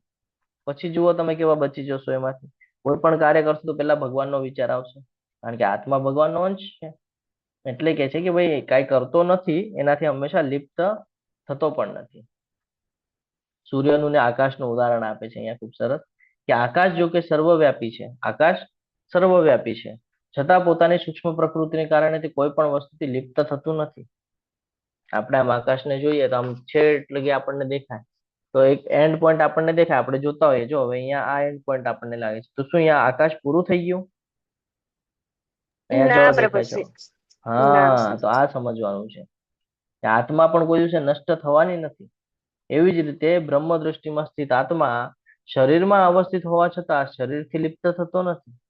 શરીરની અંદર રહેશે પણ એનાથી લિપ્ત થશે નહીં. એ ભારત, જેવી રીતે એકલો સૂર્ય આ સમગ્ર બ્રહ્માંડને પ્રકાશિત કરે છે ને, તેવી જ રીતે શરીરમાં રહેલો એક આત્મા સમગ્ર શરીરને ચેતનાથી પ્રકાશિત કરે છે. જો ચેતના જ ન હોય, જો આત્મા ન હોય તો આપણને જોઈ ન શકીએ, સાંભળી ન શકીએ, બોલી ન શકીએ, ધ્વનિ ન નીકળે. આત્મા ન હોય તો. આત્મા હશે તો ચેતના હશે. હવે તમે ચેતનાને કેવી રીતે જોઈ શકો? તો કે ભાઈ પેરેલાઇઝ વાળા જે લોકો હોય તમે જોજો, જીવંત છે પણ એના બોડીનો અમુક પાર્ટ કામ નથી કરી રહ્યો. કેમ? કારણ કે ત્યાં ચેતન તત્વ પહોંચી નથી રહ્યું. સમજાય છે? તો એવી જ રીતે એક સૂર્ય આખા બ્રહ્માંડને પ્રકાશિત કરે છે, એવી રીતે આપણી એક આત્મા જે વાળના અગ્રભાગનો 10,000મો ભાગ થાય છે, એટલી આત્મા આખા શરીરને પ્રકાશિત કરે છે. એટલે આ સમજવા જેવું છે. આત્મા કાંઈ કરતો નથી, પણ આત્મા એની સાથે છે ને, તો એનામાં પાવર આવી ગયો છે. કોનામાં? શરીરમાં. જેમાં આપણે હમણાં લાઇટનું ઉદાહરણ હું વારે વારે એટલે આપું છું કે તમે એને સરળતાથી સમજી શકો. કે જો કરંટ જ નહીં હોય તો એ પંખાને કે લાઇટને કે કોઈ પણ ઇલેક્ટ્રોનિક આઇટમને મહત્વ નથી. પણ મહત્વ ક્યારે આવશે? જો લાઇટ હશે તો શરીરને પણ ઇમ્પોર્ટન્સ ક્યારે આવશે? જ્યારે આત્મા એમાં હશે તો. આત્મા જ નહીં હોય તો કે નામ અસ્તિત્વ ઝીરો પછી એનું. હા, તમે ઘરે મોટા મોટા એસી લાવીને લગાડી રાખો પણ એના અંદર કરંટ જ ના આપો, ચાલશે કે નહીં ચાલે? તો આ સમજવા જેવું છે કે આપણે પણ કેમ ફસાઈએ છીએ કે જ્યારે આપણે આત્મા તરીકે પોતાને જોવાનું બંધ કરી દઈએ છીએ ત્યારે આપણે અહીંયા ફસાઈએ છીએ. અને આ ચેતના કોણ પૂરી પાડે છે? તો કે આત્મા જ પૂરી પાડે છે ને? જ્યારે તમે પાણીમાં કૂદકો મારો, એક એક્ઝામ્પલ આપું છું કે પાણીમાં જ્યારે તમે કૂદકો મારો તો તમે તરતા હો, બરોબર છે? ઘણા લોકોને આપણે જોઈએ છે કે ડૂબી જાય છે અને મૃત્યુ મુખે પડે છે. તો મૃત્યુ થાય છે તો એની બોડી ઉપર આવીને તરતી હોય છે. જોયું છે તમે? તો વજન શેનું હતું? આત્માનું હતું. વેલ્યુ કોની હતી? આત્માની હતી. કે આત્મા હતી એટલે એ નીચે સુધી ગયો. આત્મા નીકળી ગઈ તો ઝીરો, એની વેલ્યુ ઝીરો. એટલે આ હંમેશા ધ્યાનમાં રાખવાનું છે કે કોઈ પણ બાબતમાં જો આપણે આત્માને મહત્વ નહીં આપીએ તો આપણું પતન નિશ્ચિત છે. જેવી રીતે આપણે 10નો આંકડો લખીએ તો ઓલું શૂન્યને આપણે એમ કહીએ કે કઈ કિંમત નથી. અત્યારે આપણું જીવન એવું જ છે કે 10નો આંકડો લખેલો હોય તો આપણે કે ભાઈ શૂન્યને કઈ કિંમત નથી, એટલે શૂન્ય એટલે આત્મા, એને કઈ કિંમત નથી. પણ જો એની પાછળ લગાડી દીધી હોય તો એ બોડીને કેટલું મહત્વ આપે છે. શૂન્ય કાઢી લ્યો તો ઓલા એકને મહત્વ રહે છે, તરત એની વેલ્યુ ઘટી જાય છે. એવી રીતે છે, આત્મા કાઢી લ્યો તો બોડીની વેલ્યુ ઘટી જાય. એટલે આત્મા એની સાથે રહેશે. તમે એમ કહેશો કે તો પછી આ શરીર જો બધા ખરાબ કામો કરાવે છે તો પછી શરીરની સાથે હું કામ જ શું કામ કરું? તો ભગવાન કહે છે એવું તો તું કરી જ નહીં શકે, કામ તો તારે કરવું જ પડશે. પરંતુ તું એને ભૌતિક જગત સાથે સંકળાવવાની જગ્યાએ તું આત્મા તરીકે પોતાને વિચાર, અને આત્મા તરીકે વિચારીશ ત્યારે તને ખબર પડશે કે તું મારો અંશ છે, મારો સેવક છે. ત્યારે તું તારું જે શરીર છે એ શરીર દ્વારા તું મારામાં સ્થિત થઈ શકીશ, મારા કાર્યો કરી શકીશ અને મારા એમાં પોતાના મન બુદ્ધિ ઇન્દ્રિયોને લગાડી શકીશ. એટલા માટે ભગવાન કહે છે કે જે મનુષ્યો જ્ઞાનના નેત્રોથી શરીર તથા શરીરના જ્ઞાતાની વચ્ચેના ભેદને જુએ છે, એટલે કે જે વ્યક્તિ ભૌતિક જગત, હું કોણ છું, આત્મા કોણ છે, પરમાત્મા કોણ છે, આ બધું જેને ક્લિયર છે, માયાદેવી કોણ છે, જેને આ સમજાય છે, આ જે આ ભેદ જોઈ શકે છે અને ભૌતિક પ્રકૃતિના બંધનમાંથી મુક્ત થવાની પ્રક્રિયાને પણ જાણે છે. જે આજના અધ્યાયમાં આપણને ગુણો બતાડ્યા, એ ગુણો જાણી આ બધું જ્ઞાન લઈને જે જીવનમાં ઉતારે છે એ પરમ ધ્યેયની પ્રાપ્તિ કરે છે. એવી રીતે ભગવાન અહીંયા આપણને સમજાવે છે. તો આપણે આ અધ્યાયમાંથી ઘણું બધું લેવા જેવું છે, ઘણું બધું શીખવા જેવું છે. બહુ મહત્વનો અધ્યાય છે. જ્ઞાન માટે તો બહુ જ ઇમ્પોર્ટન્ટ અધ્યાય છે કે ત્યાં સુધી પ્રોબ્લેમ રહેશે જ્યાં સુધી આપણે પોતાને શરીર તરીકે ઉલ્લેખ કરશું. બધી પ્રોબ્લેમનું જડ છે શરીર.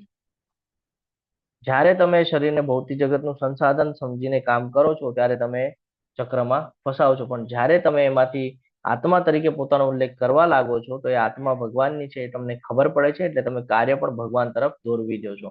તો આનાથી આપણે માયાદેવીના પ્રભાવમાં ઓછા આવીએ છીએ અને કર્મબંધનમાં ઓછા બંધાઈએ છીએ અને જન્મ મૃત્યુના ચક્રમાં આવતા નથી. આવી રીતે આ આખો અધ્યાય અહીંયા પૂર્ણ થાય છે. તમે બધાએ ખૂબ શાંતિપૂર્વક સાંભળ્યું એટલે તમારા બધાનો ખૂબ ખૂબ આભાર વ્યક્ત કરું છું. વાંછા કલ્પતરુભ્યશ્ચ કૃપા સિંધુભ્યૈવ ચ પતિતાનાં પાવનેભ્યો વૈષ્ણવેભ્યો નમો નમઃ. અનંત કોટી વૈષ્ણવ વૃંદ કી જય. ભગવદ ગીતા કી જય. શ્રીલ પ્રભુપાદ કી જય. સદગુરુદેવ કી જય. હરે કૃષ્ણ હરે કૃષ્ણ હરે કૃષ્ણ કૃષ્ણ કૃષ્ણ હરે હરે હરે રામ હરે રામ રામ રામ હરે હરે. હરે હરે કૃષ્ણ કૃષ્ણ પ્રભુજી, સર્વને દંડવત પ્રણામ. દંડવત પ્રણામ. હું આશા રાખું છું કે તમને સમજાણું હશે.